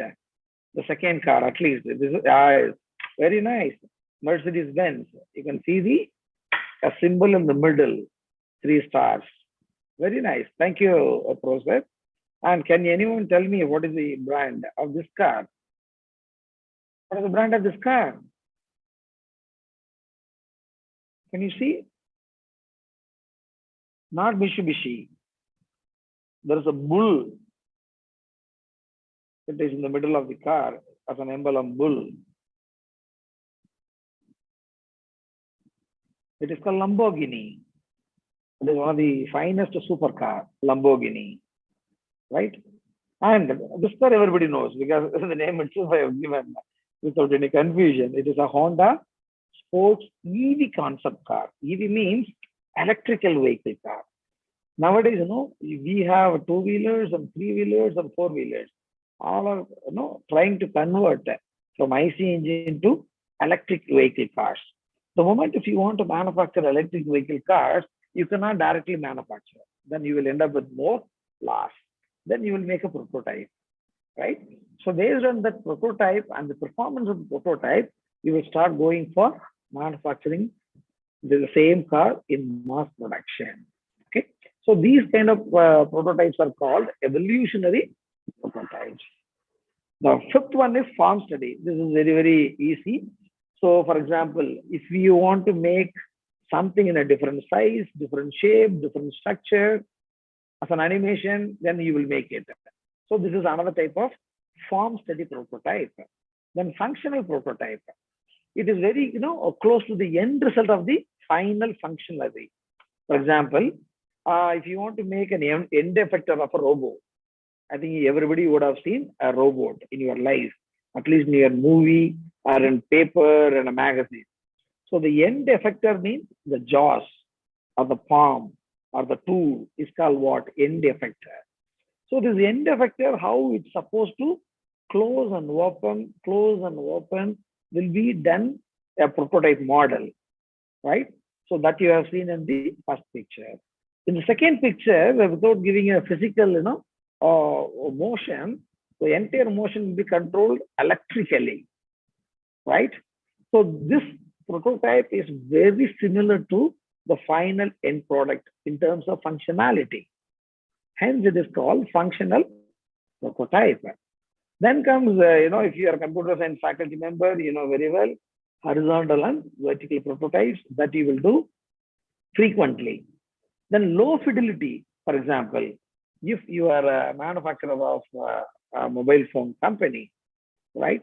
So while designing the screen of a mobile phone, right, what are the items that must be appearing on the entire workspace, we call it as. For example, in a message, when you open an app of a message or a Google surfing area or a map or a calculator or a WhatsApp message. So when you open any app, how this entire screen should look like and what are the data it should contain, right? So that will be discussed in low fidelity prototype model. So why we talk about all these different model means, if a young student or a young faculty, if he want to venture his firm, or they want to become an entrepreneur, they have to make some model if it is a product company, and they have to make a process if it is a process company, and they have to make the entire service as a service company as a prototype. So once if they have a prototype, they can take the prototype and they can go and tell their clients, to get the orders. So hence, prototype plays a vital role for an entrepreneur. Then comes the MVP, we call it as minimum viable product. For example, so this MVP concept is widely used as a tool, right, of a market research, or we call it as alpha version release, beta version release, gamma version release. For example, if you use a mobile phone, especially Android and iOS, in particular duration of interval, your software will be getting upgraded, whether updated, right? So they will keep on releasing the software version to the end users at last. But before that, they will release alpha version, beta version. In the alpha version and beta version, you will have many bugs that you cannot be sent to all the clients or all the customers across the globe, that they will not do that. So the iOS manufacturer or Android software developer, they will release the final version after testing with beta version. So that is called prototype version. So that we call it as minimum viable product prototype. Then comes a mock-up. So here it is very similar to the final finished product, right? For example, if you are a computer science engineer or a computer science student, if you want to make one website design, right? You will design a landing page. So someone clicks some hyperlink, that hyperlinks has to go and land in some web page. How it's supposed to look like, right? For example, if you are a HR manager, you are hosting a website for hiring, when someone comes and clicks that career or hire, they will be landing with this page. So it is very similar to the finished product. For example, you take the second picture. What do you see? There is a car which is kept inside the wind tunnel, right? So here the entire aerodynamic structure, the entire aerodynamic shape of this car is determined, evaluated, calibrated by means of this testing facility. So this is called mock-up prototype, right? So what I mean here is they will not, fabricate actual car and they will test it. They will take a prototype design of the car and they will keep it in the wind tunnel and they will test the aerodynamic structure of the car profile. Then comes paper prototype. Anything before you manufacture with the help of a cardboard, when you make a design. For example, how the smartphone, right, look like. So you can create one cardboard and you can swipe by means of a paper. Left hand side you can see some old types of computers or CNC machine. So anything which you make like an actual, right? Before that, if you want to make a replica of a smaller version of a workable model, it's called paper prototype. This word POC, it is common in all the industries, especially manufacturing industry, or process industry, or service industry. So proof of concept is another type of prototype. Starting from the design till the end process, right? How the component or process or service has to be taken care. That will be taken care by POC model. Then comes rapid prototyping. Everybody knows that. This is nothing but a 3D printer. So here in 3D printer, very complex shape of the components can be fabricated, right? Then scale model, you might be knowing it. So this is what I was telling in the beginning. Before making the construction of a multi-storage building, we will have a small scalable prototype. So from this prototype, you can easily understand how this elevation look like. What is the side view of this entire apartment? What is the top view of the entire apartment? That everything you can understand before it is constructed. This is a scale model. So very similarly for aeroplane, right? And very similarly for cars, right? Before you manufacture actual cars, they will make a prototype like this. This is a purely computer science and mechanical oriented software that will visualize the physical thing. Before manufacturing, this entire gas turbine, they will make the entire model by using either AutoCAD or 3D CAD modeling, or they will go with CATIA, ProE, SolidWorks. They will make all the model and they will assemble all the components and they will do the simulation and they will check the pressure, temperature, velocity, right? And everything, all physical, mechanical properties, everything they will check. Once if they get any negative result, then again they will change the dimension. Again, they will change the dimension in software. Once if they get a positive outcome, then they will freeze the design. Right? The same dimension will be fabricated, manufactured in real life situation. That saves your time, that saves your cost, that saves your energy, right? So this is how the simulation prototypes helps all the design engineers. Then sports prototype, as I said, no. So they will make only one or very few numbers of cars by including all advanced technologies. Then comes the static prototype. It is very similar to the workable models. Then storyboard, everybody knows that. Before going to take any complete animation movie, the director will have a storyboard, right? How the first scene has to come in first reel, or how the seventh scene should come in third reel of the movie. Or for example, you take any comics book, so they will have a storyboard.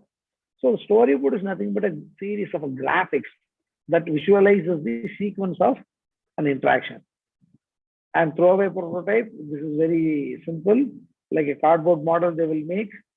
See, they will not preserve this kind of prototype. They will make it in a, reusable, throwable papers. So hence it is called throwaway prototype, right? Then the last one, wireframe. As I said, you see all these three things are nothing but the screen of the mobile phone, right? For example, when you click, right? When you click your mobile phone as a message app, it has to pop up like this. Or if you want to click reminder, what are the items that it has to appear? And if you want to click, the app, if it is an iOS, you will click that app, or if it is an Android, you will click that Play Store. When you click Play Store, how it's supposed to appear. So all those things will be, taken care, and they will make the wireframe model. So this wireframe model plays a vital role in this kind of app development, right? Now, we have come to the second question. I would like to listen from all of you, right? The difference between inspection and validation. The difference between inspection and validation. I am posting into the chat box. Difference between inspection and validation. Please go to menti.com, right? Please go to menti.com and click the hyperlink, otherwise, which I have given in the chat box. Type 33107417.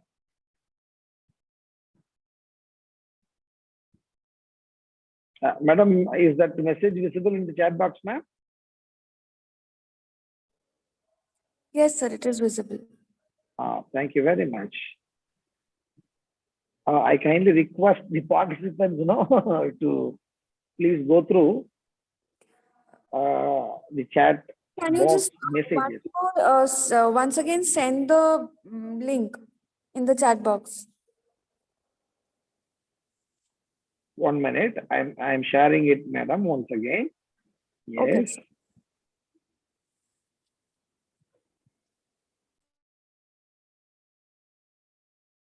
Yes, please.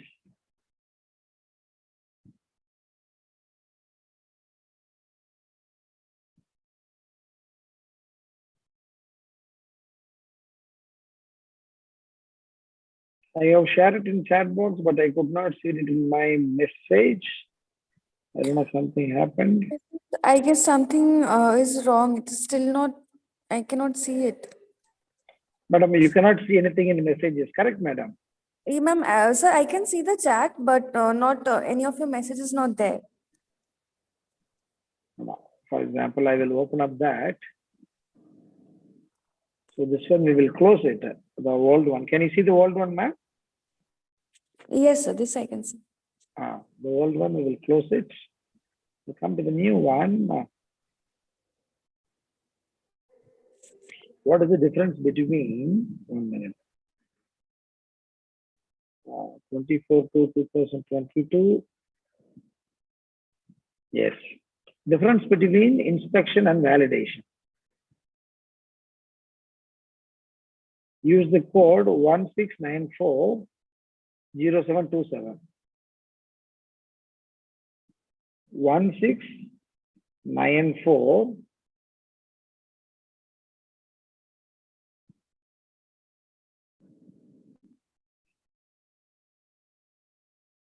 One second. 16940727.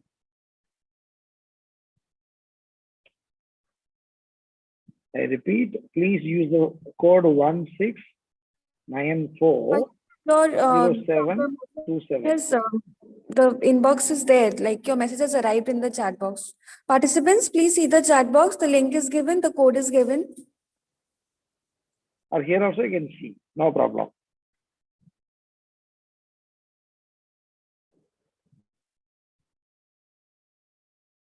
My dear friends, yeah. I will repeat, I will copy paste the same thing.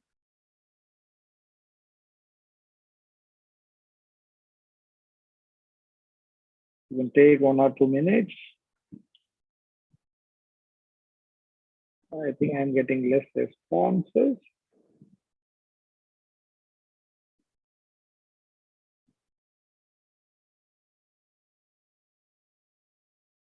I think, can you see this bigger screen, ma'am? My PPT? Yes, sir, it is visible. Yes, thank you, madam. Please go to menti.com and type this number, right? I will give 1 or 2 minutes, please. Whatever you know, the difference between inspection and validation, please share it now, please.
I think people have done it. We will see the screen of responses. Madam, can you hear me now? Yes, sir, you're audible. Yes, yes. I can see some responses. Let me project. Yes. Can you see this screen now, ma'am? Yes, sir. Yeah, they have said verifying dimensions. Okay, acceptable. Inspection means check. Oh, very nice. Inspection to check. Okay. Validation is success. Someone they say validation is success. Someone they said validation is accuracy. Someone they say what in inspection parameters, analyzing quality, validate, make valid. Someone they have written that. Inspection done by person. Okay. Oh, inspection done by person. Validate, make valid. Okay. Inspection means scrutiny. Someone they have posted something in chat box. Yeah, scrutiny and valid. Yes, thank you, Professor MKB. Nice, correct. Someone they said validation to clarify. Oh, very nice. Someone they said validation done by tool. I think this professor or a student or this participant representing tool by means of a software. Yes, that is also true. You can validate something by means of a software. Correct. Inspection is monitor. Oh, that is also correct. And validation means proving. Oh, very nice.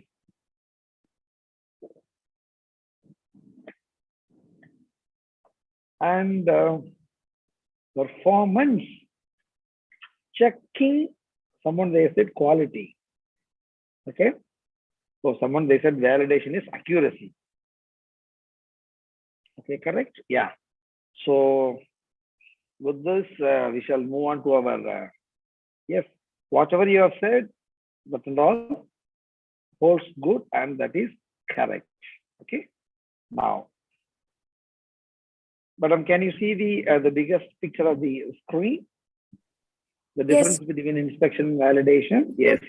So whatever it was referred by the participants, that is, yes, correct. Now, so prototype inspection means, now you know what do you mean by prototype. And you know what are the different types of prototype. We have more than 3 dozen, but I have given only 20 different important types of prototype, which normally we use in our day-to-day life, in an industry, in an entrepreneurship, in a firm, right? So now you know what do you mean by prototype. Now we have to go for inspection of the prototype, and as well as we have to validate the prototype. Unless otherwise you validate, you will not get the final end result, obviously, right? So here, prototype inspection means it is an earlier sample or a model or a release of a product built to test the concept or a process, right? That is called inspection. And normally this prototype, generally used to evaluate a new design to enhance the precision by system analysis and the user, right? So these kind of inspection that includes semantic design, electronic and software programming, right? Then what do you mean by validation? So validation means when you have determined what the user problem you need to solve, but you don't have yet to figure it out how to solve it. That is called validation, right? So it is a later stage concept of testing that allows you to evaluate how something feels about a new product before it releases. That is very important. So before it gets released, you have to validate your prototype. So how do you validate your prototype? In 5 steps. It is very simple, my dear friends. Number 1, to validate a prototype, you must create a prototype, right? And you have to work directly with an experience. And you have to watch how it behaves. You have to listen what are the feedback it gives. And you have to ask questions to the user who are using your prototype. What is the functionality? What is the speed? What is the accuracy? Everything. And what is the cost of the prototype? And how the design is done. Is it ergonomically designed or it is a critical design? And finally, you have to evaluate. This is how you have to do that. Now, how to create a prototype? You know very well. So there are different types of model, and you can easily go with any one type of prototype. Second one, you have to recruit someone, or you have to roll out all your prototype to the real customer. They only give you the actual real feedback. For example, if you have created a model, that model you can give it to your friends or the relatives, right? And you can ask them. So after using this, how do you find the usability or workability of this prototype? For example, you see the beta version of any software update that will be given to the software engineers, those who will, they will install those updated software version in their device, and they will work on it, and they will find is there any bug comes out of the installation. If yes, they will make a note of all things, and they will give the genuine feedback about beta version of the release. Okay. That is called work in direct experience. You have to set a contest, and again, don't lead the witness. It means, don't sell your prototype. You please allow them to use the prototype, and you please explain them the functionality and get the feedback, right? So the third one is watch and listen, right? So here you can watch how exactly the prototype works. You will get a mixed response. For example, 100 people may say, yes, the prototype which you have designed, it is a perfect one. It works well. 50 number of end users, they may say, no, it would have been developed in a better way. And another 50 numbers, they may say that, no, the prototype which you have made, it is not up to the level of our expectations. Likewise, you will get a positive responses, a negative responses, and mixed responses. And you would ask questions, how the prototype works. Are you convinced? Is this prototype, satisfies all your expectations? Is it very expensive, or it is very cheap? So all those things you have to check by means of asking questions from your friend or from your family members, right? And then finally you have to evaluate the entire performance of the prototype. The last before question, so how to make a prototype that will get investors to fund your startup? For example, if you are having a startup, right? You are having a startup. For that particular startup, you need money, right? For that, if you go and ask money just like that, nobody will give you money. You have to show your prototype model to them, right? So this is the product which, I'm having it. So can I get a fund for this particular prototype? Likewise, you have to ask money by showing your prototype to the investors, either angel investors or venture capitalists, or many are even in banking sectors, or even with your friends, even with your well-wishers or mentors, right? You have to share your prototype, right? Can you see the text in the chat box, ma'am? If you don't mind, can you please back me up, ma'am? It's not visible, sir. Or, have you not received any text in the chat box? No, sir. I think it's taking some time. It will be there in 1 or 2 minutes. Okay, madam. Okay, madam.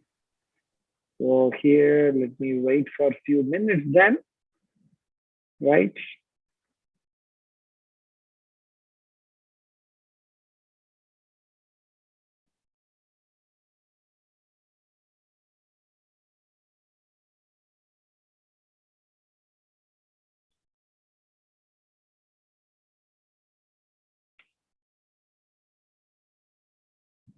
Can you see this one, ma'am? Yes, Code it is there now. 456. Yes. Yes.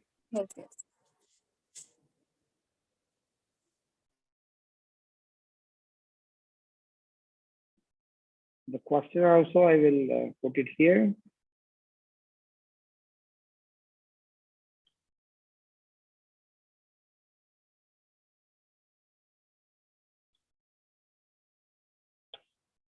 How to make a prototype?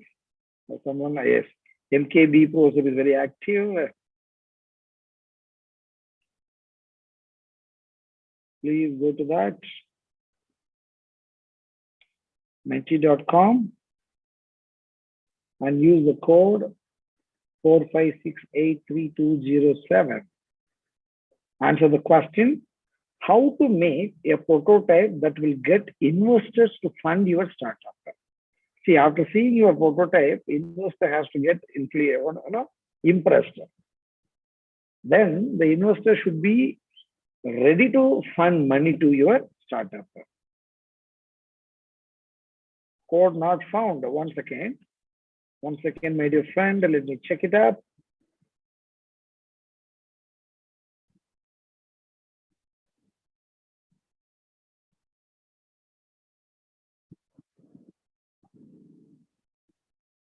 One second, my dear friend. 7261. Yeah, correct.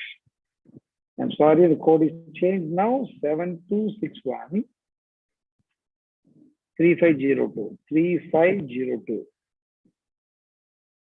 3502. Yes, my dear friends, you can use this code.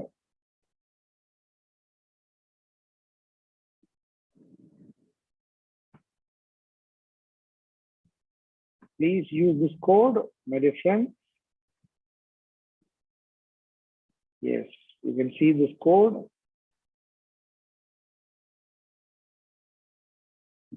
I will give you 2 minutes of time.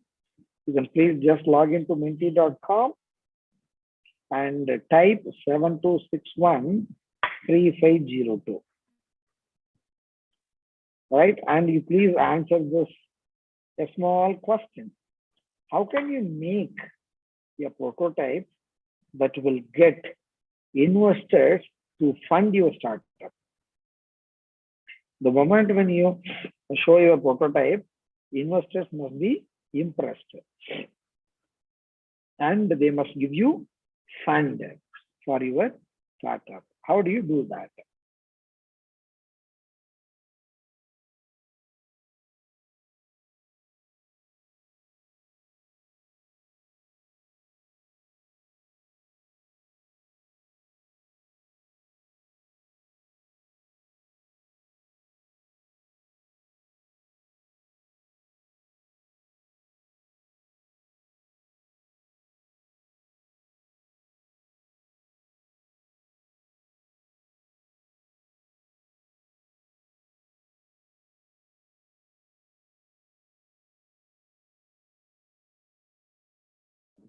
I think we can go to the page and we can see, right? So someone is, you want to join, I have given admission. Yes, something we got. Through public-private partnership, yes, correct. Triple P. So my name is also Triple P, right? They call it as now P4P, Professor P. Pal Pandian. So my name is also Triple P, right? Now, yes, what Professor NKB said is correct.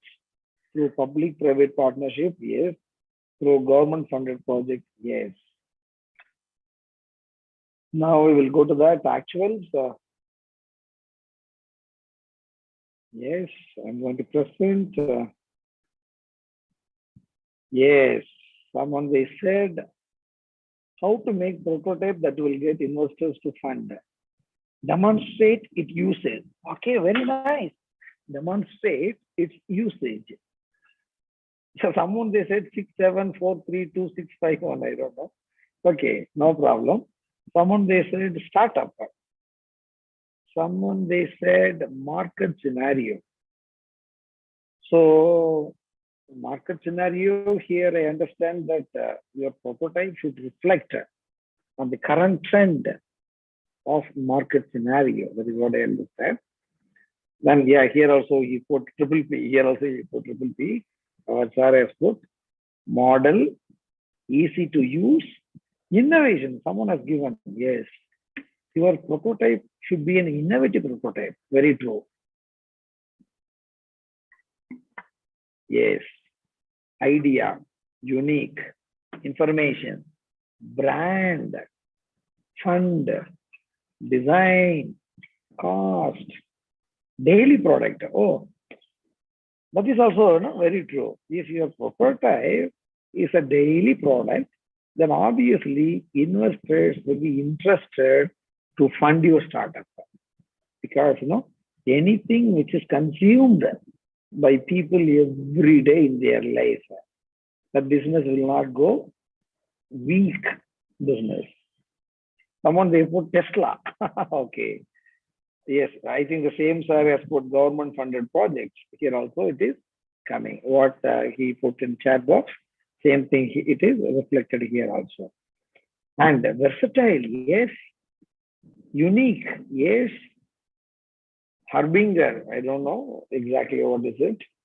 Design, the cost, okay. So these are the some of the key points. I can take it from you. a prototype should possess. A prototype should be a very good model. A prototype should be an innovative prototype. It should have some information. It should be a daily product that is consumed by our all end user, all people. Easy to use, very nice.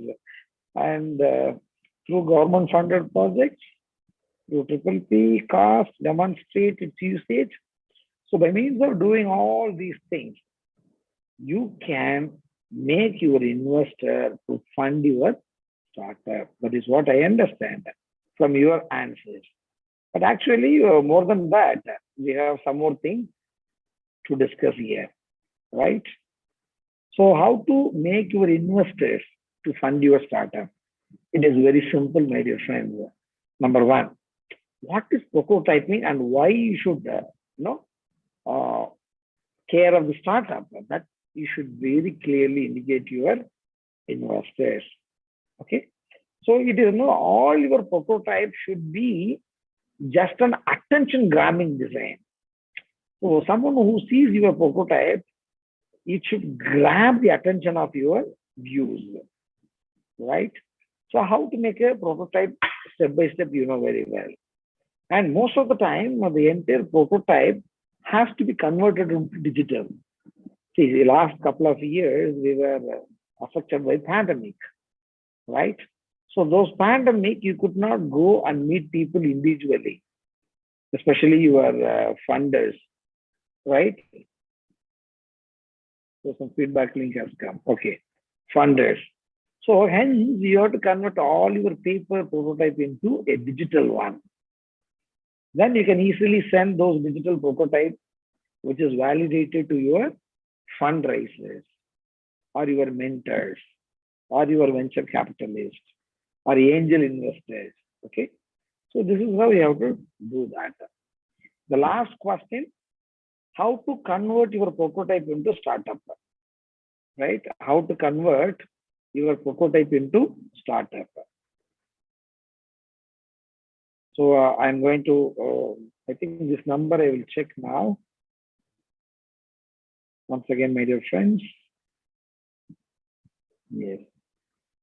The last discussion question. So how to convert your prototype into startup. So number is 317 47158. 47158. Okay. So please see this. I am sharing it in chat box.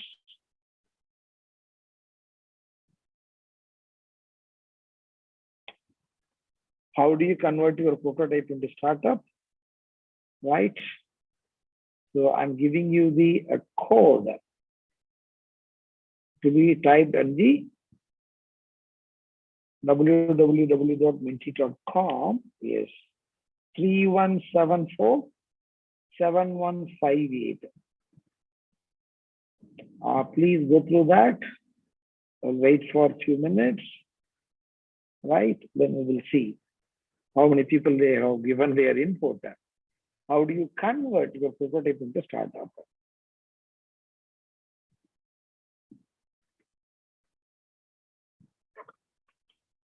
Then after this, I will show you a few online, the websites. How do you, frame or make a company through MCA, Ministry of Corporate Affairs? How to register your company as a startup? So because I have a company, Palchinam Consulting, so I have my own private limited company. Hence, I know the entire process of registering a company under Government of India, Ministry of Corporate Affairs. Ministry of Corporate Affairs, MCA. So you can register your company like OPC, one-person company, or LLP, Limited Liability Partnership Company, or company like me, which I have, private limited company. Okay, that will come in another few minutes. So please go to this. www.menti.com, and please give your valuable feedback. How to convert your prototype into a startup. Madam, is that number visible, ma'am, in the chat box? Sir, I'll just check. Yes, sir, it is visible. Thank you, madam. Then we can directly go to that. How many people they have given? Let me see. Yes. Wow. People are keep on giving that input, but I could see that. Someone they said into startup. Very nice. Someone they said register your company first. Okay, making to present developer. And someone consistency, hard work, and smart work. Yeah, very nice. Consistency, hard work. Here also it has come. For us given hard working, consistent, smart work, hard work. Startup India. Very nice. You can use Startup India and you can convert your prototype into startup. Innovative idea. Then design logo. MSME, micro, small, medium enterprise. Convince, convert, invention, innovation, investment, hard work and smart work. Use digital marketing. Very nice. Oh, beautifully you have given, I think, all the answers. Really, I'm happy for that. Really, I'm happy for that. You have given the beautiful answers. I hope I will close this. Yes. Now I'm going to the, yes, the actual. So you can convert your prototype into startup, how you said. First one, you have to build your prototype. Second, you have to listen to your user. Third one, rightly said by some of our friends, marketing strategy. Fourth one, funding. Fifth one, you have to look into the future, right? That's very important. Then what are the process? These are the processes, 6 processes. First and foremost, you have to go for the workshops and IDs. Then only others will come and see your prototype and they will invest money on it. Then product design must be very strong. You should develop the product, and we have already discussed MVP development. Then digital transformation and support and maintenance. These are the various stages in starting the prototype. So these are the 10 marketing strategy for your product launch. So how to launch your product after framing the prototype. So you should give the pre-launch giveaway.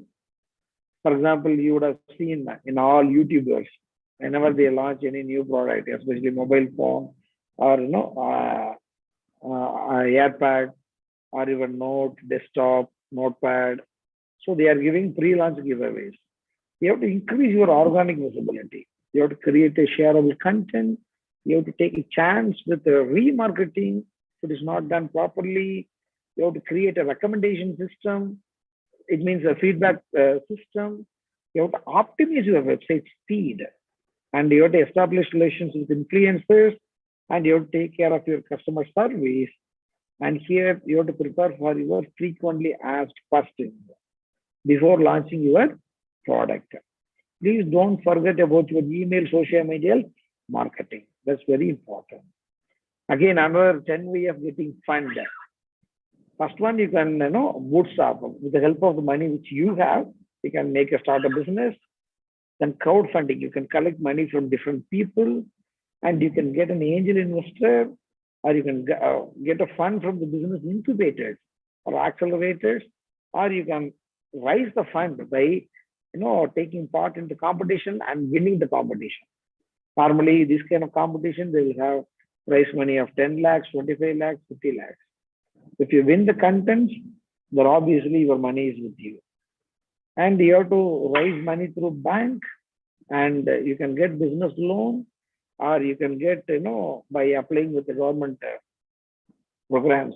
Some of our friends that Startup India. And you can go with IPO if you are having a private limited company. So this is one website, I think everyone knows that, MICGO.in, Institutions Innovation Council. Please go through that. It is an MHRD initiative cell.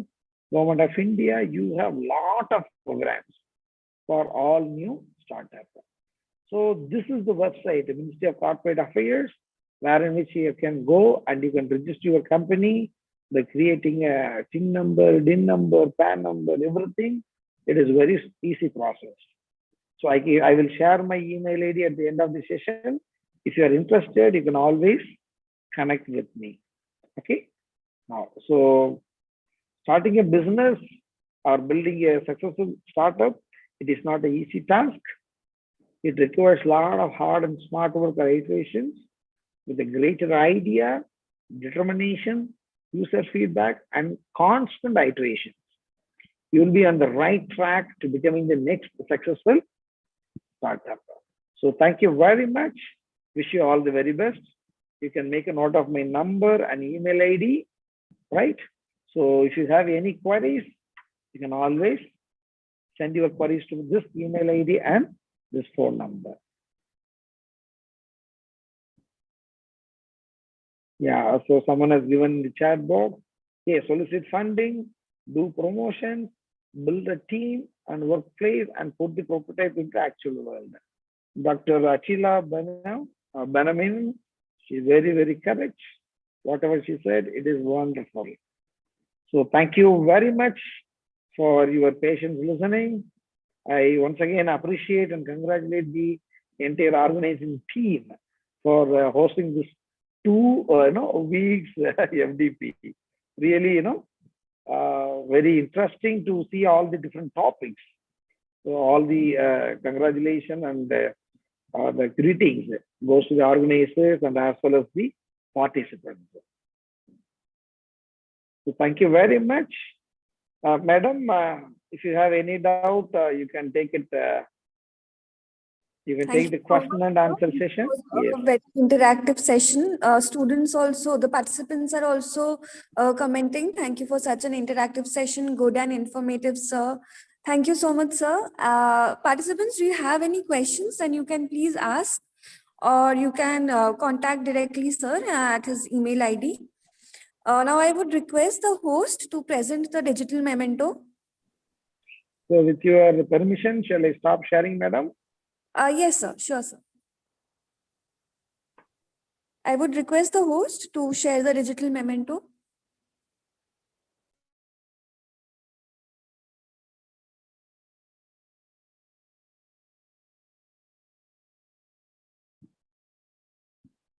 I hope the screen is visible, sir. Thank you very much, ma'am. Thank you very much for your wonderful the certificate. I'm honored. Thank you very much. And I'm very happy to be, part of this 2 weeks workshop on an entrepreneur development program. So thank you very much. I wish you all the very best, all the participants, to become an entrepreneur. Thank you, sir. With this, we end our today's session. Tomorrow is the last day of this workshop. I will request all the participants to be present there tomorrow, and the feedback link is there given in the chat box. Please fill up the feedback link, and we'll join again tomorrow at the same time. Thank you, everybody.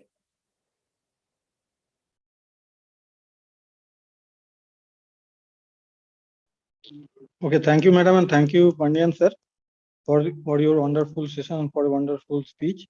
And that's all for today. We are ending our session today, and tomorrow is the last day for this workshop. So I'll request all of you to be present for ending the session happily. And today we are ending our session, and feedback link is given already, as well said by madam. Thank you all for today. We are ending our session.